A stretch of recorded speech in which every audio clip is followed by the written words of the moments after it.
Hello everyone, in today's video I will be narrating stories that I found off of Reddit. If you enjoyed this video, make sure you subscribe to my channel, like this video, and comment something down below. But without further ado, let's get straight into these stories. I was leaving my friend's house late at night. Around 1 AM she lived in a pretty safe suburban area and I wasn't worried about driving home alone. My route took me past a 24-hour gas station, and since my tank was running low, I decided to stop and fill up. There was only one other car there, a beat-up old sedan parked near the convenience store entrance. The lights inside the store were on, but I didn't see a cashier or any customers. It was eerily quiet. As I started pumping my gas, I noticed a woman standing near the sedan. She was just watching me. Her clothes were dirty and her hair looked matted. At first, I assumed she was homeless and maybe going to ask for money. I mentally prepared myself to politely decline and started focusing on the gas pump screen. That's when I heard her whisper. Not speaking, whispering. I couldn't make out what she was saying, but it sounded like a string of numbers or some kind of chant. My stomach dropped. I looked up again and she had moved closer, still whispering, still staring. "Do you need something?" I asked, trying to sound firm. She stopped whispering, but she didn't respond. She just smiled, a weird, stretched out grin that didn't reach her eyes. Then she tilted her head back as if she were looking at the sky, but her eyes stayed locked on me. Something was deeply wrong. I yanked the nozzle out of my tank even though I wasn't finished and jumped into my car. The second I locked my doors, I saw movement. Two men stepped out from the side of the convenience store. They had been waiting, watching. The woman's creepy smile never wavered as the men started walking toward my car. I threw it into drive and peeled out of there so fast my tires screeched. I checked my rearview mirror. The woman was still standing there, head tilted back, staring after me. I don't know what would have happened if I had stayed even a second longer, but I'm sure it wouldn't have been good. For days after the gas station incident, I couldn't shake the feeling that I was being watched. Every time I left my house, I found myself looking over my shoulder, scanning crowds, and double checking that my doors were locked. Maybe it was paranoia, but something just felt off. Then, about a week later, things got worse. It was late again, around midnight. I had just finished a closing shift at work and was pulling into my apartment complex's parking lot. My complex wasn't fancy, but it had decent security, gated entrances, security cameras, well-lit pathways. Still, as I parked my car and gathered my things, that same sick feeling crept up my spine. I glanced around. The lot was mostly empty except for a few parked cars, and I didn't see anyone. But then, out of the corner of my eye, I noticed something strange. A beat-up old sedan, sitting a few spaces down from mine. My stomach dropped. At first, I thought I was overreacting. It wasn't uncommon for guests to park here, and maybe I was just spooking myself. But when I looked closer, I realized that someone was sitting inside, watching me. I couldn't see their face in the darkness, but I could feel their eyes locked on me. My hands went cold. I didn't want to get out of my car, but I also didn't want to just sit there like a deer in headlights. I grabbed my phone and pretended to be on a call, hoping that if someone was watching me, they'd think I wasn't alone. Then the car door opened. My breath hitched. A figure stepped out. A woman. I didn't need to see her face to know. It was her, the woman from the gas station. She stood there, motionless, staring at me from across the lot. Then, slowly, that same eerie, stretched out grin spread across her face. I locked my doors and threw my car into reverse so fast I nearly hit the curb. My apartment was just a few feet away, but I wasn't about to risk running to my door and giving her the chance to follow me inside. Instead, I floored it out of the complex and drove straight to my friend's house across town. When I got there, I called the non-emergency police line. They sent an officer to drive by my apartment, but by the time they arrived, the car and the woman were gone. I barely slept that night. The next morning, I had a friend come with me to check my apartment. Everything seemed normal, but my paranoia was at an all-time high. I ended up breaking my lease a month later and moving in with my brother in another city. I don't know who that woman was or what she wanted. Maybe it was a trafficking setup. Maybe she was just completely unhinged. But sometimes, late at night, I still have nightmares about that awful, twisted grin. And the worst part, I never saw her blink. For months after I moved in with my brother, I felt safe again. No strange cars parked outside, no eerie feelings of being watched, no twisted smiles haunting my every step. It took a while, but I finally started to relax. Until last week, I had mostly put the incident behind me. My brother and I lived in a gated apartment complex in a different city, and I hadn't seen anything remotely similar to what happened that night. But last Wednesday, I had to work late, and by the time I got home, it was nearly 11:30 p.m. I pulled into our complex's underground parking garage, relieved to be home. The place was well lit and had security cameras, which always gave me peace of mind. But as I got out of my car and headed for the elevator, I noticed something that made my blood run cold. A car, not the same sedan. This one was newer, shinier, and a completely different color. But something about it felt wrong. It was parked a few spaces away, engine off, but the windows were tinted dark. I couldn't see inside. I told myself I was being paranoid. It's just a parked car. People live here. It's fine. But the second I turned my back to it, I heard it. Click. The distinct sound of a car door unlocking. My stomach lurched. I didn't turn around. I just forced myself to walk normally toward the elevator, fighting every urge to break into a sprint. My hands were shaking as I pressed the button. The doors took forever to open, and I could feel it. Someone was watching me. Then, just before the elevator doors finally slid open, I heard footsteps. Slow, deliberate, getting closer. I panicked. I didn't care who was in the car anymore. I just knew I had to get out of there. I practically threw myself into the elevator, slamming the closed door button over and over. As the doors slid shut, I caught a glimpse of movement. A figure, standing next to the car now, watching me. The elevator took me to my floor, and I bolted to my apartment, locking the door behind me. I barely slept that night. The next morning, I checked the security footage with the building manager. At first, I felt stupid, maybe I had imagined it all. But then, we found the footage from the garage, and there she was. Same hair, same dirty clothes, same twisted grin. She had followed me. She had found me.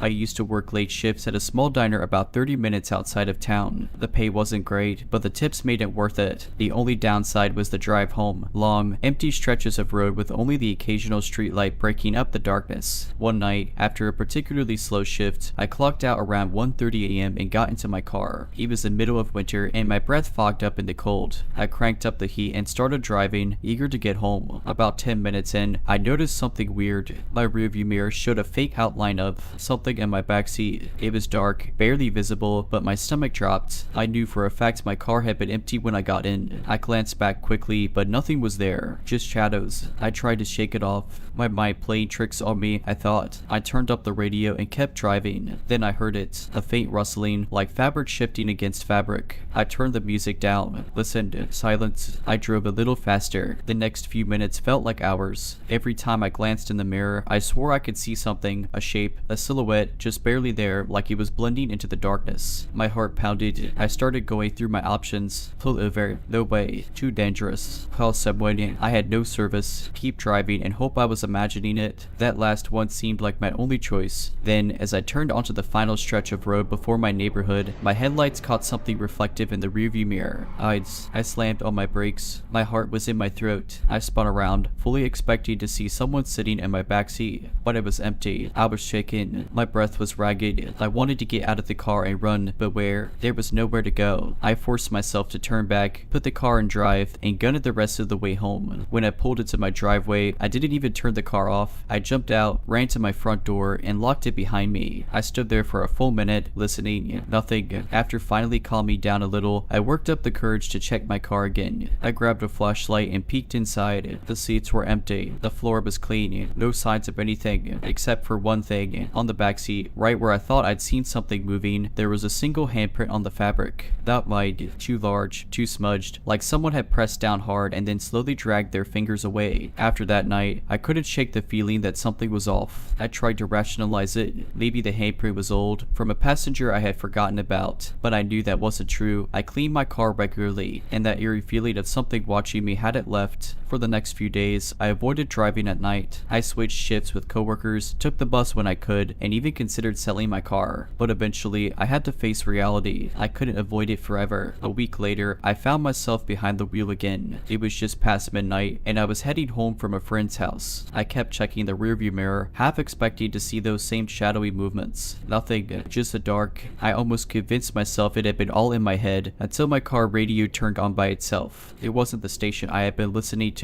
It was static, loud and grating, like a broken transmission. I frantically twisted the knob, but it wouldn't change. Then, through the static, I heard something else. A voice. It was faint, almost a whisper, and it sent a cold shiver down my spine. You never should have stopped. I slammed my hand against the power button, but the radio wouldn't turn off. The voice was getting louder, distorted by the static. I saw you. That pulse was hammery. My fingers were shaking so badly I nearly swerved off the road. I was right behind you. The sound cut off all at once. Dead silence. I pulled into my driveway going way too fast, threw the car into park, and bolted inside my house. house. My hands were ice cold as I fumbled with the lock. The second the door was shut, I grabbed my phone and called my best friend, barely able to explain what had happened through my panicked breaths. She told me something that chilled me even more. Maybe you brought something back with you that night. I didn't sleep at all. The next morning, I forced myself to check my car in the daylight. I needed to prove to myself that I wasn't losing my mind. Everything seemed normal. No weird prints, no sounds, no static from the radio. But just as I was about to close the door, I noticed something tucked into the crease of the backseat. A piece of paper. It looked old, yellowed at the edges. I unfolded it with trembling hands. There was only one thing written on it in smudged black ink. See you again soon. Now, every time I walk past it in my driveway, I swear I catch a glimpse of something in the backseat. A shadow, a shape, always just out of sight. And sometimes, late at night, when I'm lying in bed, I hear the faint crackle of static coming from somewhere inside my house. I don't check where it's coming from. I sold the car. I thought that would be the end of it. I listed it online, got a buyer within a few days, and practically gave it away just to get it off my hands. I didn't tell the guy anything. I figured if I severed my connection to it, whatever was attached to me would let go. It didn't. The first night without the car was the best sleep I'd had in weeks. No static, no weird feelings. I finally convinced myself it had all been in my head. But then, a few nights later, I woke up to something off. It was 3:12 a.m. My bedroom was pitch black, but I had the overwhelming feeling that I wasn't alone. I held my breath, straining to listen. At first, there was nothing, just the usual hum of my apartment, but then a faint rustling, like fabric shifting against fabric. My stomach dropped. That same exact sound I had heard in my car. I didn't move. I couldn't. My eyes darted around the room, trying to make out any shapes in the dark. And then, just barely visible in the dim glow from my alarm clock, I saw it. The shadow in the corner of my room, motionless, locked in. I wanted to scream, but my throat locked up. I blinked, and it was gone. I scrambled for my phone, turned on the flashlight, and shined it into the corner. Nothing, just my desk, my chair, everything exactly where it should be. But that feeling, that suffocating, bone-deep feeling of being watched, lingered. Sleep was out of the question. The next morning, I tried to rationalize it. Sleep paralysis, a dream. Maybe my mind was still wired from all the creepy stuff with the car. That had to be it, right? Then my phone buzzed. A message. No name, no number. Just 3 words. Miss me yet. I dropped my phone. I felt sick. The number was listed as unknown. I tried to reply, but the message disappeared, though like it had never been there. I didn't know what to do. Call the cops. What would I even say? Hey, I think my haunted car followed me home. For the rest of the day, I felt like I was being followed. Every time I turned a corner, every time I passed a reflective surface, I expected to see something lurking just behind me. But there was nothing. That night, I refused to sleep in my room. I crashed on my couch with every light on. At 3:12 a.m., I woke up again. This time, it wasn't rustling. It was my TV. It had turned on by itself. Static, loud, crackling static. I fumbled for the remote, but it wouldn't turn off. The buttons didn't work. The plug was still on the wall, but the screen flickered like something was trying to push through the static. Then the volume started rising. Louder, louder. Then it cut out. Silence. I was frozen. Every muscle locked in place. The screen stayed black for a second, maybe 2. Then a single frame appeared. A still image. My car. The same one I had sold, sitting in some new driveway. Except, someone was in the backseat. Not just a shadow. A figure. And it was staring directly at the camera. My TV shut off by itself. I left my apartment that night. I drove straight to my best friend's place and refused to be alone. I haven't been back since.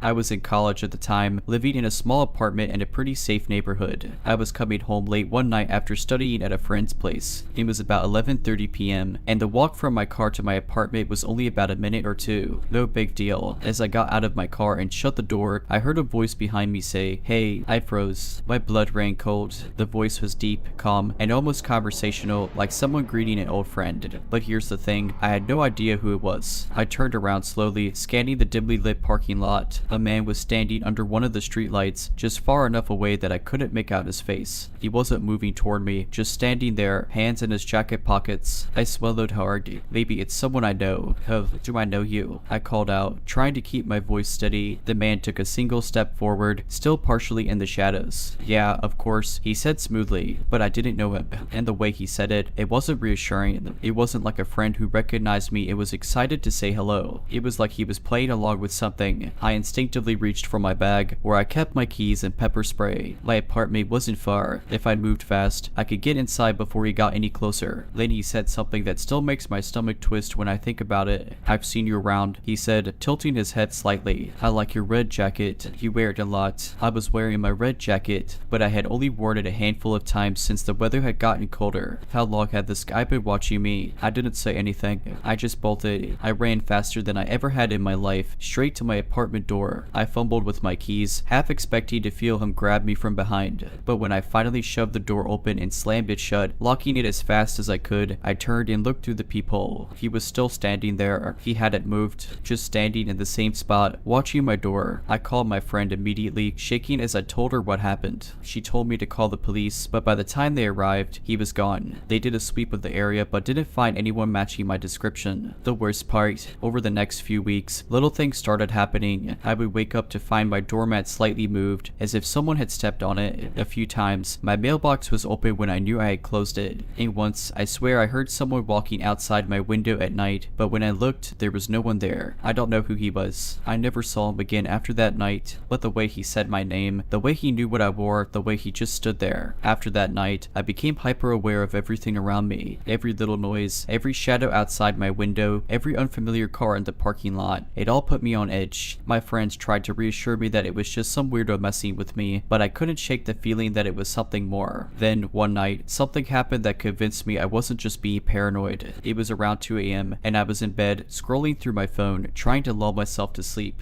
My apartment had one of those old sliding glass doors that led to a tiny patio. Since I was on the ground floor, I kept the blinds closed at all times. As I lay there, barely paying attention to my phone, I heard it. A soft, deliberate tap tap tap on the glass. I froze. My whole body went stiff. My breath caught in my throat. I wanted to tell myself it was just the wind, maybe a branch or something. But no, it was too precise, too controlled. 3 slow, intentional taps. I didn't move. I didn't breathe. Then, as if whoever was outside knew I was awake, they knocked again. Tap, tap, tap. I slowly reached for my phone and turned on the camera, carefully tilting it toward the blinds, hoping to catch a reflection. My hands were shaking so badly I could barely hold the phone steady, and that's when I saw it. A shadow, tall, humanoid, standing just outside my glass door. I nearly dropped my phone. My brain screamed at me to run, to do something, anything, but I was paralyzed with fear. Then, just as suddenly as it started, the tapping stopped. I waited, my ears straining to hear any sound of movement, but there was nothing.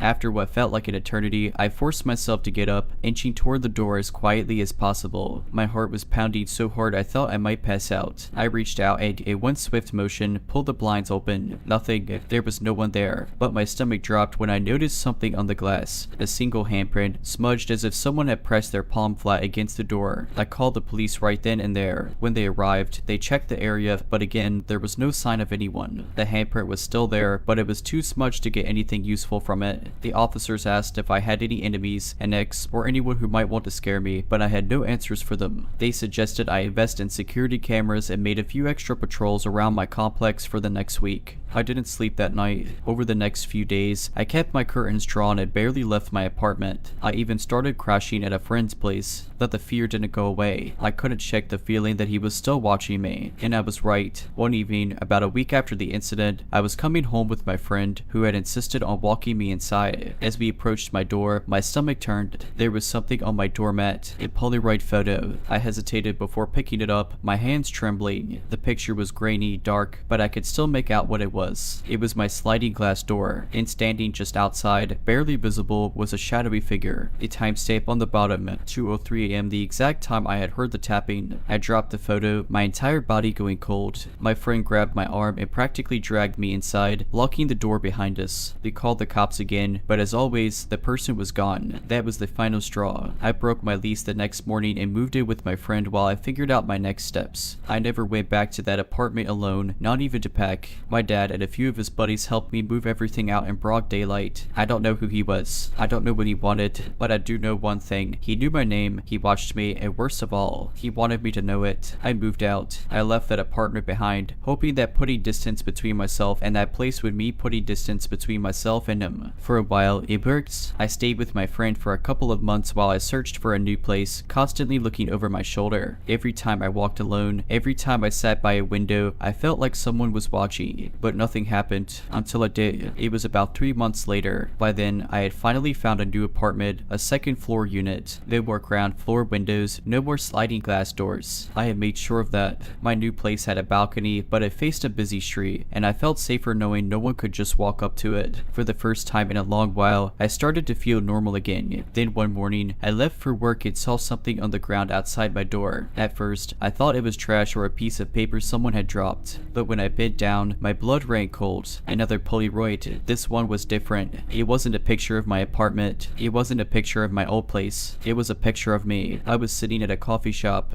When I read it all the time, I could see myself clearly in the frame, staring down at my phone, completely unaware that someone had been standing close enough to take this picture. My hands were shaking so hard I almost dropped it. That's when I noticed the writing on the back. "You look safe up there." I felt like I was going to throw up. I rushed back inside, locked the door, and immediately called the police. This time, I wasn't playing it cool. I was frantic, panicked, begging them to do something. An officer came by within the hour. I showed them the Polaroid, explained everything, the old apartment, the man in the parking lot, the tapping, the first picture, but as always, there was nothing concrete. No cameras caught anything, no fingerprints, no leads. They told me to stay vigilant, that they patrol the area more often, that maybe it was just some guy messing with me. But it wasn't just that, because he found me again. I started changing my routine, driving different routes home, switching coffee shops, even going grocery shopping at different times. I avoided any place where I'd be predictable, but the feeling never left me, that feeling of being watched. And then, one night, I got a call. It was around midnight. I was already in bed, half asleep when my phone buzzed. It was an unknown number. I normally don't answer those, but something in me, the same gut instinct that had been keeping me alive, told me to pick up.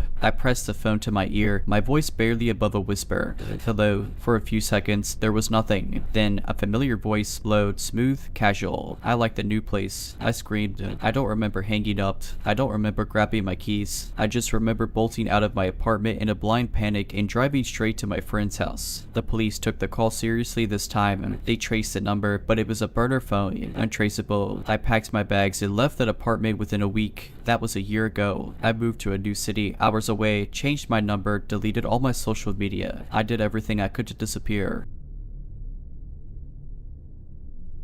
This happened about 5 years ago when I was 17. My family owns a small cabin deep in the woods of northern Minnesota, about an hour's drive from the nearest town. It's always been our little getaway spot. No internet, no neighbors, just pure wilderness. It was my favorite place in the world, until that night. One summer, my parents let me invite my best friend, Lisa, to stay with us for a weekend. We spent the day hiking, swimming in the nearby lake, and just enjoying being off the grid. That night, after my parents had gone to bed, Lisa and I decided to sit outside on the porch and stargaze. The sky was pitch black, filled with millions of stars, and the only sounds were the usual ones, the rustling of leaves, the occasional chirp of a cricket, the distant hoot of an owl. Then we heard something else. It started as a faint whispering sound coming from the woods. At first, I thought it was the wind, but there was something too deliberate about it, like actual words being spoken, but too low to understand. Lisa noticed it too because she nudged me and whispered, "Do you hear that?" I nodded. The sound was getting closer. I grabbed the flashlight next to me and aimed it toward the trees. Nothing, just darkness. The whispering stopped the moment the light hit the tree line. Lisa, being braver than me, whispered, "Hello." No response, just silence. Then, just as I was about to turn off the flashlight, we both heard it, a voice right behind us. "Come back inside." We both screamed and spun around. There was no one there. The voice had been right next to my ear. I can't explain the level of pure terror I felt in that moment. Lisa grabbed my hand, and we bolted inside, slamming the door shut. We locked every door and window and sat in the middle of the cabin, our hearts pounding. We told my parents the next morning, but they dismissed it as just the wind or our imagination. But Lisa and I know what we heard. A few months later, my parents went back to the cabin for another weekend, but I refused to go. I told them I had schoolwork, but in reality, I just couldn't shake the feeling that something was watching us that night. Lisa felt the same. She never spoke about it again, and eventually we just moved on, or at least we tried to. Then something even stranger happened. One evening, I was at home, scrolling through my phone, when I got a message from my mom. It was just a text, but it made my stomach drop. "Did you or Lisa come up here recently?" I immediately replied, "No, why?" She didn't answer for a while. When she finally did, her response made my blood run cold, because there are footprints around the cabin, bare footprints, leading from the woods to the porch, and then back again. I called her instantly, demanding to to know what was going on. She said that when they arrived, they found small, human barefoot prints in the dirt. The weirdest part, it had rained the night before, which meant the prints were fresh. The prints came from the tree line, stopped at the front porch, right where Lisa and I had been sitting that night, and then turned back toward the woods. No one in their right mind would be wandering around there barefoot in the middle of nowhere. And yet, someone or something had. My dad wasn't as freaked out. He figured it was some lost hiker or a prank, but my mom knew something was wrong. She told me she felt uneasy the whole time they were there, like she was being watched. That night, she swore she heard whispering from the woods, but my dad insisted it was just animals. They cut their trip short. A few weeks later, they decided to sell the cabin. My dad never admitted he was scared, but I could tell he was shaken up.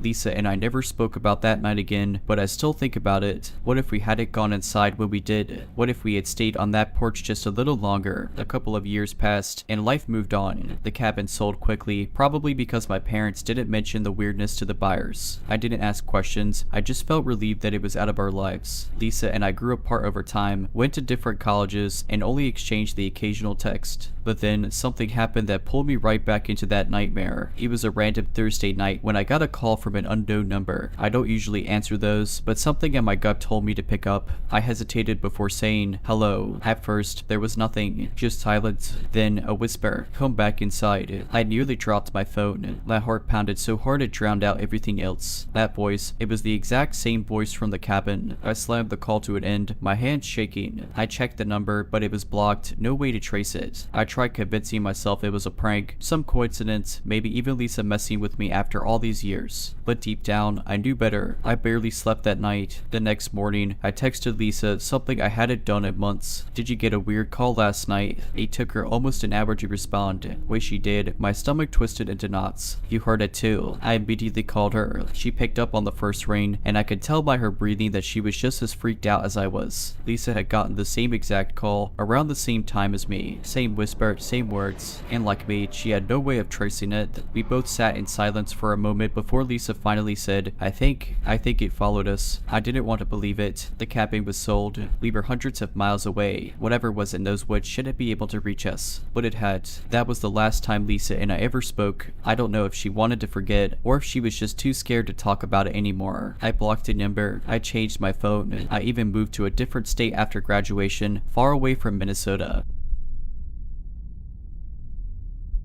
For reference, I live alone in a small apartment on the second floor of a fairly old building. Nothing fancy, just a cheap place near my work. It's not in a bad area, but it's also not the type of place where you leave your doors unlocked. One night, around 1 a.m., I was winding down after a long shift at work. I had my earbuds in, watching some YouTube on my phone while lying in bed. My bedroom has one large window, and since it was hot, I had it open with just the screen closed. My bed is positioned in a way that if I turn my head slightly, I can see the window without moving much. At some point, I watched, that weird, prickling sensation when someone is looking at you. At first, I brushed it off, assuming it was just my paranoia from staying up too late. But the feeling wouldn't go away, so I took my earbuds out and turned my head toward the window. And there she was, a woman, smiling. Her face was pressed right up against my window screen, her teeth bared in the kind of exaggerated grin you'd see in a cartoon. Except it wasn't funny, it was horrifying. Now, remember, I live on the second floor. There is no balcony, no fire escape, nothing beneath my window but a sheer drop to the alleyway below. I froze. My brain couldn't even process what I was looking at. My first thought was that I was dreaming, that maybe I had fallen asleep watching videos. But then she blinked. That tiny, human action snapped me back to reality. I shot up in bed, heart pounding so hard I could hear it in my ears. The woman didn't move. She didn't flinch. She just kept grinning. I wanted to scream, but my voice caught in my throat. Instead, I scrambled for my phone and fumbled to turn on the flashlight. The second I did, she was gone. Not like she ran away, not like she ducked, just gone. I rushed to the window and yanked it shut, locking it with shaking hands. My heart felt like it was going to burst out of my chest. I don't know why, but I forced myself to look outside. Nothing, just the alley, empty as always. No sign of her. No way she could have climbed up or jumped down without making a sound. I didn't sleep that night. I kept my lights on, my window shut, and jumped at every little noise. The next morning, I went outside to check the alley. There was nothing below my window, no ladder, no footprints in the the dirt. Just nothing. I don't know who or what she was. I didn't talk about it at first. I mean, who would believe me? A woman grinning at me from the second floor window, vanishing into thin air. I barely believed it myself. But the feeling never left. Over the next few weeks, strange things started happening. Small at first, things I could brush off.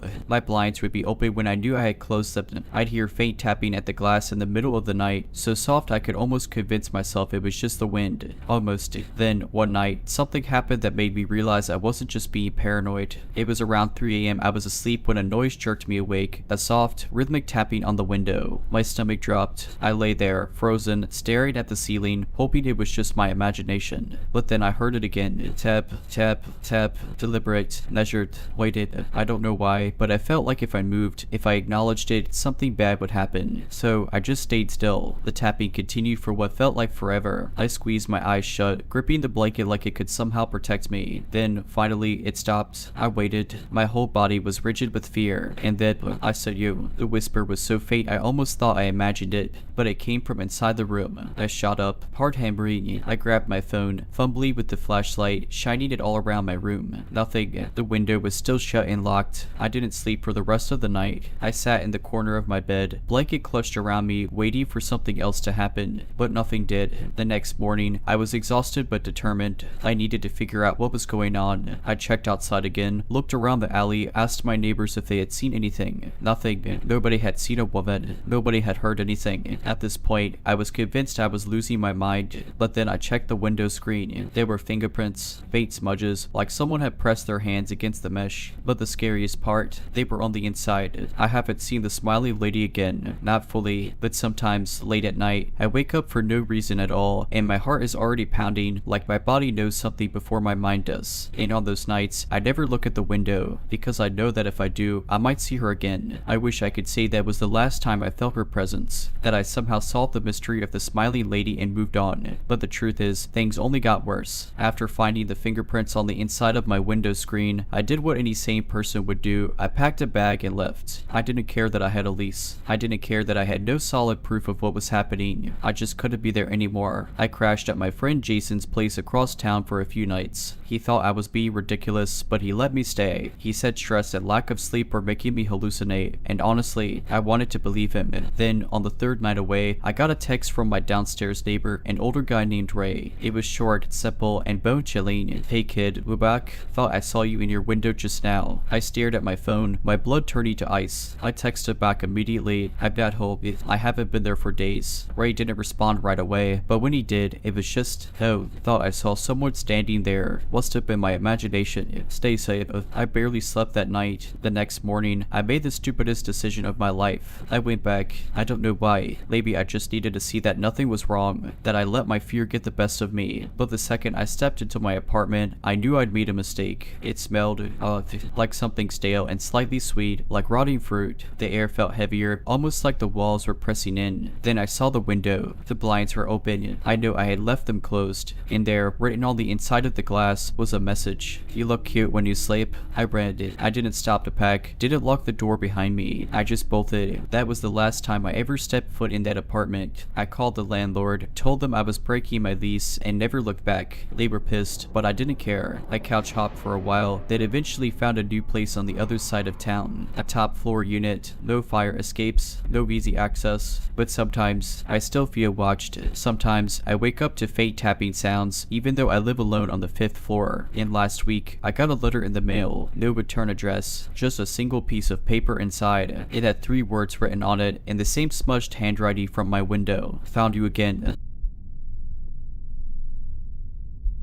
I had just moved into a new apartment in a small town outside my university, one of those old, converted Victorian houses split into multiple units. It was affordable, kind of creaky, but had a nice charm to it. I lived alone, which I usually loved, but this night changed how I felt about that. It was late, maybe around 1 a.m., and I was up watching TV in the living room. My apartment was on the ground floor, so my front door opened right into the main hallway of the house, which led to the upstairs units. The layout was weird. Each unit had its own entrance from the hallway, but we all shared the same same front door to the outside. That door locked automatically when it shut, meaning you needed a key to get in. So when I heard the front door creak open, I assumed it was one of my neighbors coming home. But then I heard something weird. The door didn't close. There was a long pause, just silence. Then soft footsteps, slow, deliberate. Someone had entered the house, but they weren't going upstairs. They were in the hallway, just standing there. I muted the TV and sat frozen, listening. My heart was hammering. The hallway light was on, and from where I was sitting on my couch, I could see a sliver of the light coming under my front door, and then a shadow moved across it. Someone was standing right outside my door. At this point, I wasn't sure if it was one of my neighbors drunk or lost, or if I was about to be in real danger. My mind was racing. I decided to wait, not wanting to make a sound. Then the doorknob turned. Not a knock, not a jiggle, a slow, deliberate twist. Luckily, I always kept my door locked. It didn't budge, but whoever was on the other side didn't stop. They twisted it again, then pressed against the door. I didn't breathe.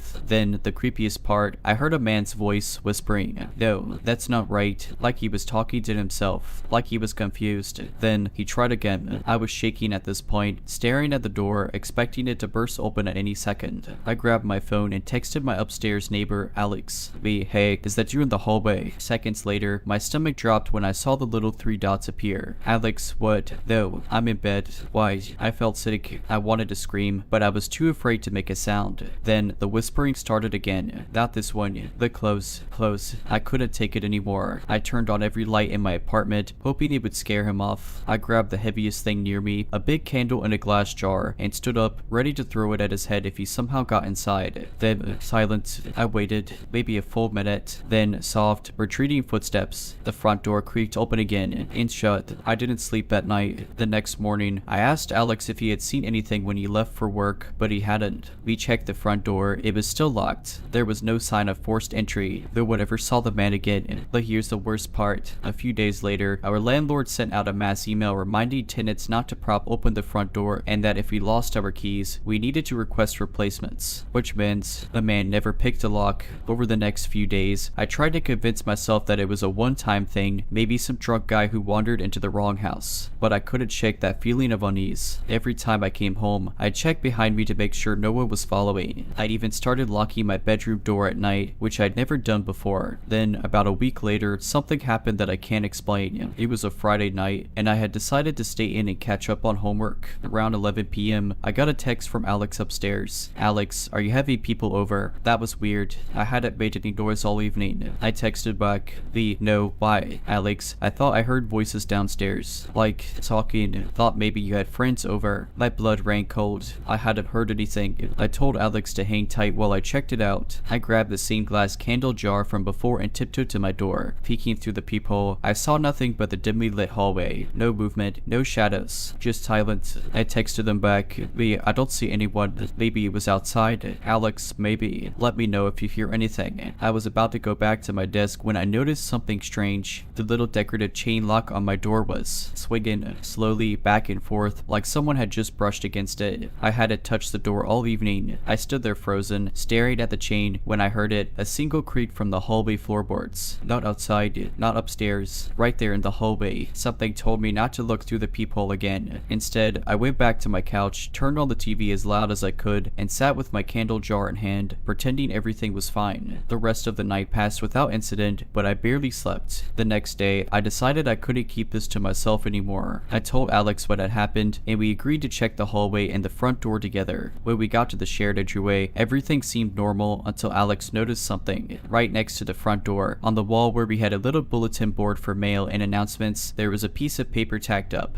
It wasn't there the day before. It was a printout of a map, a crude black and white sketch of the house. Our house. The units were labeled, including mine and Alex's, with arrows pointing to our doors. But there was something else. Someone had drawn a question mark over one of the units upstairs. It was labeled. Neither of us knew what to make of it. The landlord lived in another city and didn't spend time at the property, so it wasn't some new maintenance plan. And the handwriting was messy, almost shaky, like someone had scrawled it in a hurry. Alex wanted to call the cops, but what could we even say? Hi, there was a creepy map of our house on the wall. They'd laugh us off the phone, so we just took it down, tossed it in the trash, and hoped that was the end of it. The following week, Alex moved out. He told me it was because he got a better place closer to work, but I think the map was the last straw for him. That left me alone in the house, which felt emptier and more ominous than ever. Then, about a month later, I woke up to a loud banging sound. sound. It was 3 a.m. Someone was pounding on the front door. Not knocking, pounding hard, frantic, like they were trying to break it down. I grabbed my phone and dialed 911 immediately. As I was explaining the situation to the dispatcher, the pounding stopped. But then I heard it, the slow, deliberate sound of footsteps moving down the hall, right toward my door. The dispatcher told me to stay on the line and lock myself in a room until the police arrived. I did exactly that, locking myself in my bathroom and clutching my phone like a lifeline. The footsteps stopped outside my door, and then silence. I waited for what felt like hours, my ears straining for any sound. When the police finally arrived, they searched the entire house but didn't find anyone. The front door was still locked, and there were no signs of forced entry. It was like whoever had been there just disappeared. I moved out a week later. Moving out was the best decision I ever made, but even after I settled into my new apartment across town, I couldn't shake the feeling that something was off. It wasn't paranoia, not exactly, more like unfinished business. I never got answers. I never found out who was in the house that night or why that map existed, and I never figured out what or who was supposed to be in that unit marked with a question mark. A few months later, I ran into my old landlord at a coffee shop. I debated ignoring him, but curiosity won out. "Hey," I said, forcing a casual tone. "How's the old place?" His expression changed instantly, tight-lipped, uncomfortable, like he was debating how much to say. "It's fine," he said, but his voice didn't match his words. I pressed on.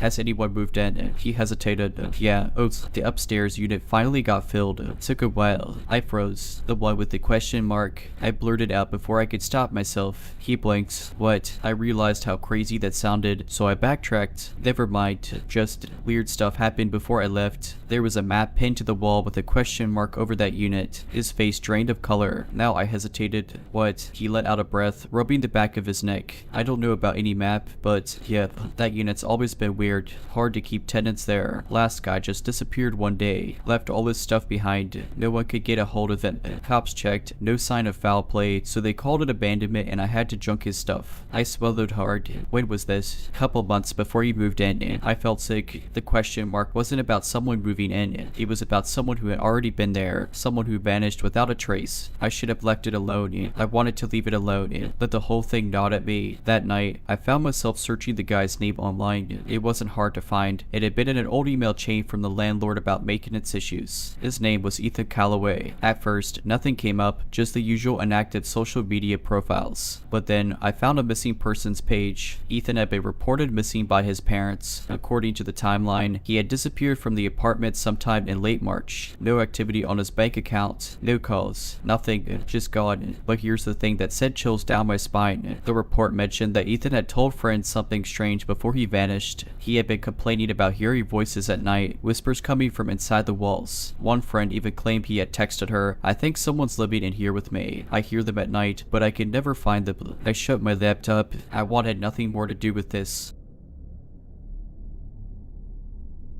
I didn't have a car, so I relied on the city bus to get around. The route near my apartment wasn't super busy, and most of the time, I was either alone at the stop or with maybe one other person. One evening, after a late study session at the library, I was waiting for the bus around 10:30 p.m. The stop was just a simple bench with a shelter situated under a single flickering street lamp.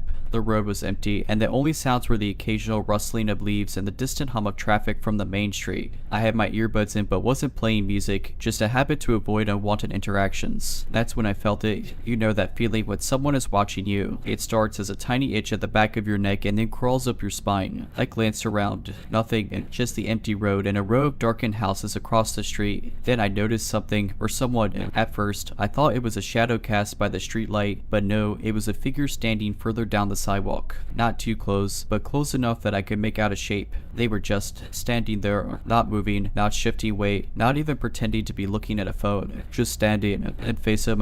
I stared back for a moment, expecting them to move or turn away, some indication that this wasn't as weird as it seemed. But they didn't. I couldn't make out details because of the distance and the dim lighting, but something about the stillness unnerved me. I glanced away, pretending not to notice, but my pulse was already picking up. When I looked back, the figure had moved closer, not by much, maybe a few steps, but enough that I knew I hadn't imagined it. At this point, my brain started rationalizing. Maybe they were just waiting for the bus too. Maybe they were on a phone call and pacing silently slightly, but no, they were holding a phone, and they weren't walking toward the bus stop in a normal way. They were drifting forward. I don't know how else to describe it. Every time I looked away, then back, they had moved, but never when I was directly watching. Like a messed up game of red light, green light. My stomach tightened. The bus was still a few minutes away, according to the schedule. I considered walking to the next stop, but that would take me further into a dimly lit street with no businesses or open stores. I could call someone, but who? And what would I even say? I risked another glance. They were closer, now under the glow of the next street light. I could make out one detail now. They were barefoot, in the cold, on the rough pavement. That was the moment my brain stopped trying to rationalize. I pulled out my phone, acting like I was making a call, and that's when I heard it, a soft scraping sound. I looked up. They had taken another step forward, this time without waiting for me to look away. Just one step, but now I saw more of them. Their clothes were wrong, thin, like a hospital gown or something too light for the weather. Their head was tilted slightly, and I swear their mouth wasn't closed all the way. I finally decided, screw the bus, I was leaving. I turned and started walking briskly down the sidewalk toward a nearby gas station. I didn't run, didn't want to trigger some weird chase response, but my entire body was screaming at me to move faster. Then, from behind me, thump, not a footstep, not a shuffle, a single heavy thump, like someone dropping onto the pavement from a height. I bolted. I didn't look back. I ran all the way to the gas station, burst inside, and tried to catch my breath. The cashier gave me a weird look, but I just mumbled something about waiting for a ride. I finally peeked outside. The sidewalk was empty. The street was empty. The bus arrived a few minutes later, and I forced myself to get on, still shaken. As it pulled away, I looked out the window one last time, and there, standing under the same flickering streetlight, was the figure, watching the bus, watching me. I never took that route again after dark.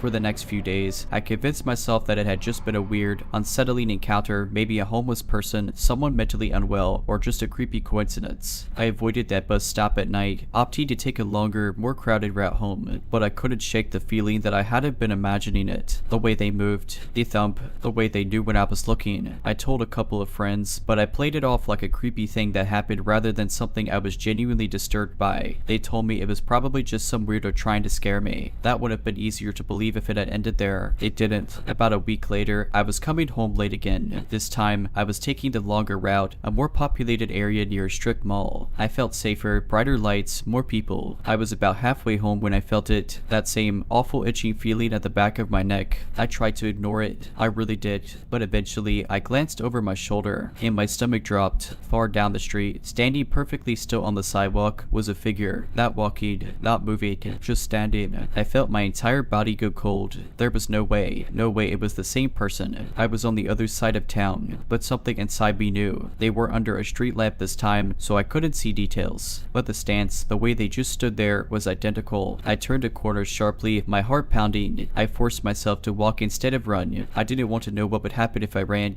I reached the entrance to my apartment complex and hesitated. I didn't want to lead this thing to where I lived, but I also had nowhere else to go. I took a deep breath and turned around. The sidewalk was empty. I exhaled, half laughing at myself. Maybe I had just freaked out over nothing. Maybe I was being paranoid because of what happened before. I told myself that I had to believe that. I walked to my building, went inside, and locked my door. I even checked the peephole. Nothing. I tried to put it behind me. I really did. Then I started waking up at 3:33 a.m. The first time, I figured it was just random. I rolled over, groggy, checked my phone, and went back to sleep. But then it happened again and again, always at exactly 3:33 a.m. No nightmares, no noise waking me up, just suddenly awake, staring at the dark ceiling, my body rigid with unease. And every time, I felt it, that same feeling from the bus stop, like something was watching me, the shadow in the hallway. One night, after waking up yet again at 3:33 a.m., I lay there, willing myself not to look. I told myself it was just my mind messing with me. Then I heard it, a creak, not from inside my room, but from the hallway outside my apartment.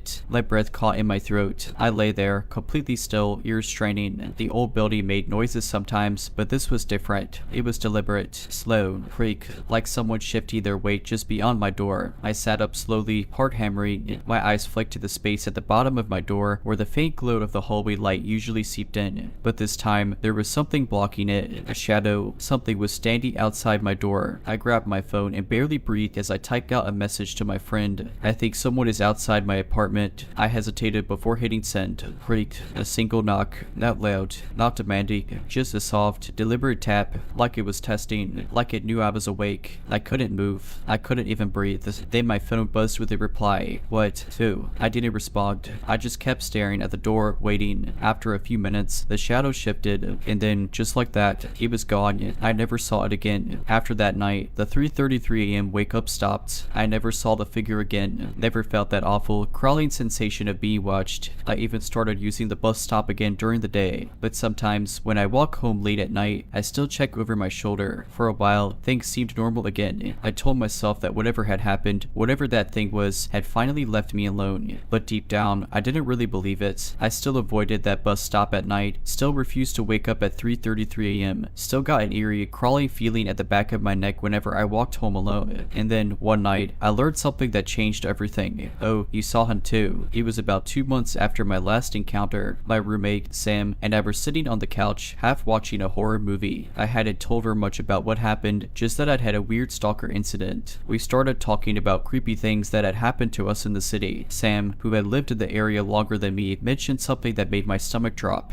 There's this thing that people sometimes talk about, the bus stop watcher, you know, that weird figure people see late at night. I turned to her, my blood running cold. What did you just say? She looked at me, confused. The bus stop watcher, it's like an urban legend or whatever. People see this creepy, still person standing near bus stops or at the edges of streets late at night, usually under a street lamp, just standing there, watching. It's super unsettling, but no one ever sees them move. I felt lightheaded. My hands gripped the blanket on my lap. And what happens if you see it? Sam hesitated, then gave a small shrug. I dunno, nothing, I guess. It just watches you. But people say if you see it more than once, it starts getting closer. I couldn't breathe. I had seen it 3 times. Sam must have noticed my face because she nudged me. Dude, are you okay? Wait, have you seen it? I didn't answer right away. My mouth was dry. Finally, I whispered, I think. It followed me home. Her face paled. It doesn't like to be noticed. Sam grabbed her phone and started scrolling through local forums, digging for anything she could find. I sat beside her, feeling like the air in the apartment had turned heavy. Then she found something, a post from 6 years ago. Has anyone else seen that thing near the bus stops late at night? The figure that doesn't move until you look away. My friend says it's been following her home. She woke up last night to find a shadow outside her bedroom door, but when she turned on the light, there was nothing there. I stared at the screen. The date on the post said to chill down my spine. 6 years ago. Was this the same thing? Had it been lurking here for years? I didn't want to know. I should have stopped reading, but I didn't. One of the comments stood out. Don't acknowledge it. It doesn't like to be noticed. The more you look, the more it wants to get closer. If you see it again, don't let it know you've seen it. Ignore it. A terrible realization hit me. I looked at it every time. The window incident. That night, I couldn't sleep. Every time I closed my eyes, I saw that shadow standing under the streetlight. Around 2 a.m., I finally dozed off. Then something woke me up. Not a sound, not a creak, just a feeling like something was wrong. I kept my eyes shut, my breathing slow and even. I didn't want to move. I didn't want to see. Then I felt it, a shift in the air. Something was in my room. I opened my eyes just a crack, and I saw it. A figure standing by my window. Not outside, inside. A dark silhouette, tall and impossibly still. I froze. My entire body locked up, my heart hammering against my ribs. I wanted to scream. I wanted to move, but I couldn't. The worst part, it was facing away from me, like it was waiting, testing, seeing if I would react. I barely breathed. I squeezed my eyes shut and stayed completely still. Minutes passed, maybe hours. Then a shift. I felt, rather than heard, it stepped backward, another step, and then silence. I waited until the first light of dawn before I moved again. When I finally sat up, my window was locked. There were no footprints, no sign that anything had been there. But I do. Define a rule. I never saw it again after that night. Maybe it gave up. Maybe it moved on to someone else. But I learned one thing. If you ever see something standing under a flickering street lamp late at night, if you ever get that awful, itching feeling at the back of your neck, if you ever feel like something is watching you, ignore it. Don't look. Don't acknowledge it. Because once you notice it, it notices you too. And it might just follow you home.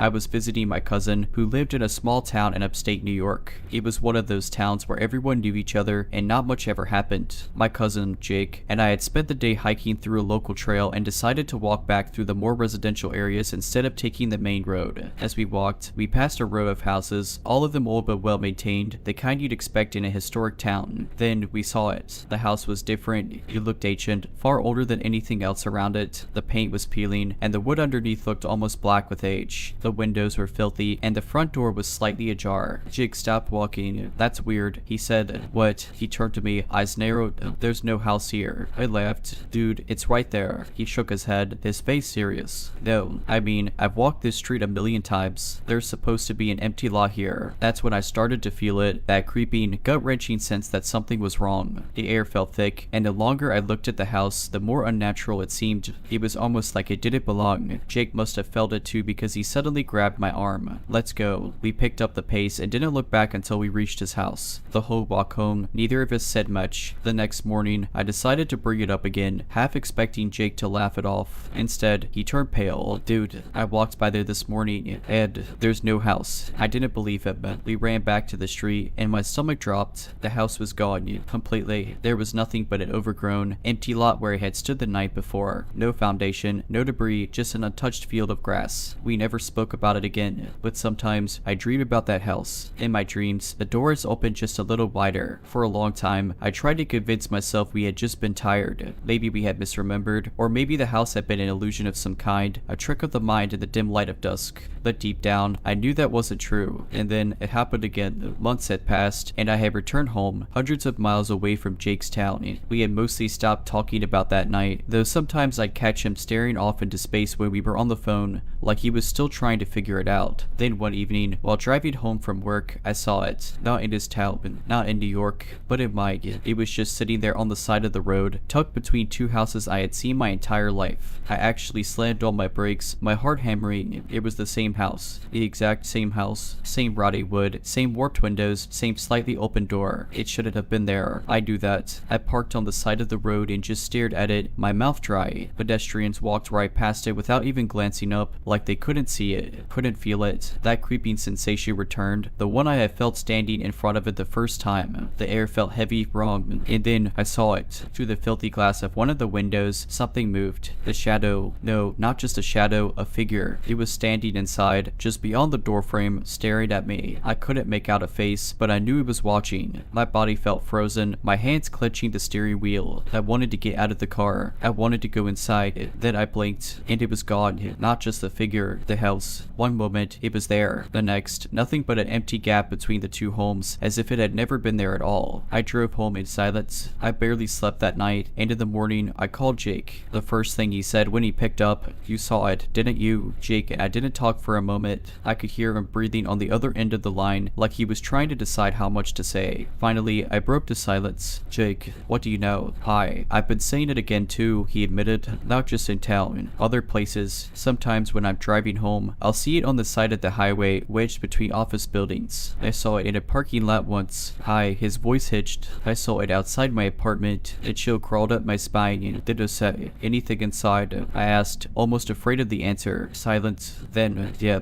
my fingers tightened around the phone. "What did it look like?" Jake hesitated. Then, barely above a whisper, he said, "It looked like you." I felt my stomach drop. "No, screw you," I said, trying to laugh, but my voice came out weak. "That's not funny. I'm not joking." The line went quiet. My head was spinning, my mouth dry. Then Jake let out a shaky breath. "The thing in the window that had your face. But it wasn't right. It was like looking at a wax figure of you, just a little off. Its eyes were too dark, too deep, and it was smiling." I felt a pressure in my chest, a deep, primal instinct screaming that something was horribly wrong. Then he said something that made my blood run cold. It waved at me. "It's getting closer." Jake and I didn't talk much after that, not because we were mad, but because neither of us wanted to acknowledge what was happening. But the house wasn't done with me. A week later, I was walking home late at night. I lived in a quiet neighborhood, just a few blocks from my job, so I usually didn't think twice about walking alone. That night, the air felt heavy, thick with something I couldn't explain. Then, as I turned the corner onto my street, I stopped. The house was there. It shouldn't have been. There was no space for it, no gap between houses. But somehow, it was there anyway, squeezed between two homes that had never had anything between them before. My stomach turned. The porch light flickered dimly. The door was open just a little wider than before. I knew I should run, but I didn't, because I saw something standing on the porch. It was me. Not just someone who looked like me, it was me. Same clothes, same face, but its smile was too wide, too stretched. Its eyes were too dark, too empty. It raised a hand, and it waved. I don't remember getting home. One minute, I was staring at it, and the next, I was inside my apartment, door locked, heart hammering so hard I thought it would burst. I didn't sleep that night. I couldn't. Every time I closed my eyes, I saw saw it. The house. The thing wearing my face. The wave. The next morning, I called Jake. He didn't answer. I tried again and again.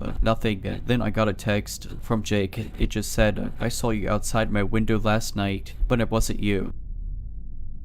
This happened to me a few years ago when I was living in a rural town in the Midwest. I was on my way home from a late shift at the diner I worked at, exhausted and looking forward to getting into bed. My drive was a lonely one, about 25 miles of empty road with nothing but fields on either side. I was used to it, though, nothing but cows, an occasional deer, and the sound of my tires against the pavement. That night, about halfway through my drive, I saw something up ahead, a figure standing in the middle of the road. My headlights caught the bright orange vest he was wearing, the kind construction workers or road cruises. It was strange. There was no road work happening on that stretch of highway, not at that hour. I slowed down, not wanting to hit him. As I got closer, I could see he was an older man, maybe in his late 50s or early 60s, with a weathered face and a thick, graying beard. He had one hand raised like he was signaling me to stop. I rolled my window down just a crack. Maybe he was trying to. "Everything okay, sir?" I asked, keeping my foot hovering over the brake. He leaned slightly toward my window, but I couldn't see his eyes under the brim of his cap.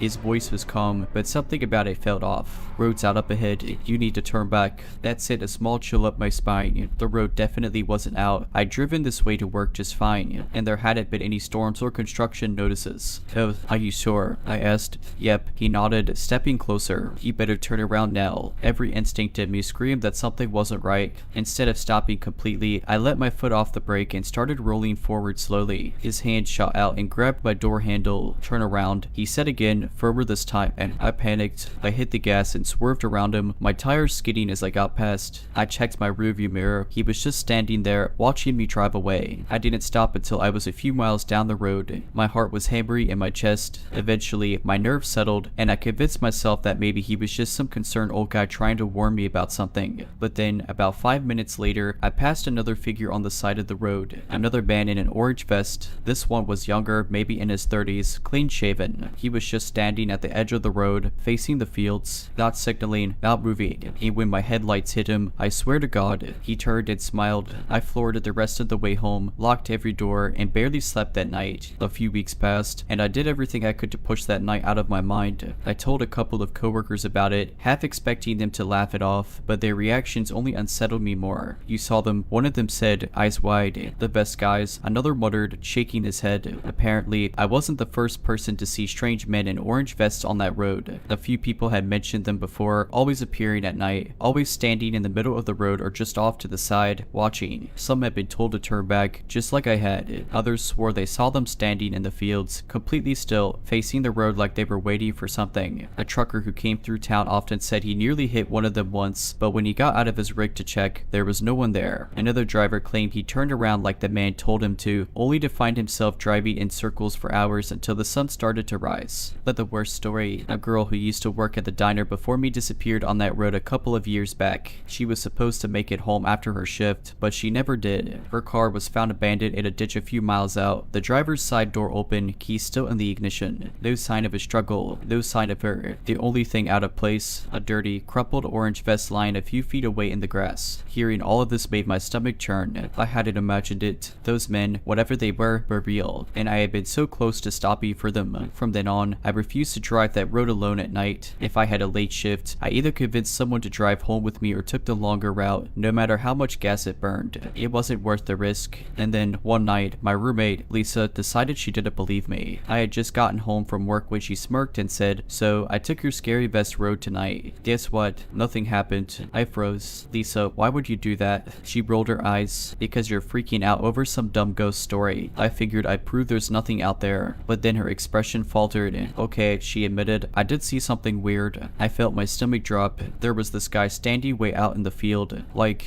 way too far out for it to make sense. He was just standing there, wearing one of those vests, not moving. I only saw him because my headlights hit him at the right angle. I swallowed hard, and she hesitated. When I looked in my rearview mirror, I swear I saw another one on the side of the road. But I didn't see him when I passed. I stared at her. Did he smile? Her face went pale. "You saw that too." That was the last time either of us drove that road at night. We moved out of that town a year later, but sometimes I still dream about the men in the orange vests. I see them standing in the road, in the fields, by the trees. A year passed. Lisa and I had moved to a bigger city, far away from that empty stretch of road and the strange men in orange vests. I should have felt safe. I should have been able to forget, but I couldn't. The dreams kept coming. At first, they were infrequent, once every few months, then maybe once a month. But then they became weekly, recently, almost every night. It was always the same. I was back on that lonely road. The sky was dark, but the moon was too bright, illuminating everything in that eerie silver glow. The field stretched endlessly on either side, and the road seemed longer than I remembered. And then I would see them. At first, just one, a familiar figure in an orange vest standing in the center of the road, arm raised as if signaling me to stop. His beard was thick, his face weathered, the same man from that night. But no matter how I tried to steer away, I couldn't. My hands weren't my own. The car kept driving forward, slower and slower, as if being pulled. Then, out of the corners of my eyes, I would start to see more of them. They'd appear on the sides of the road, standing in the tall grass, half hidden behind fence posts or utility poles. Some stood farther out in the fields, barely visible, but I knew they were watching. And then, just like before, one of them would smile. That's when I would wake up.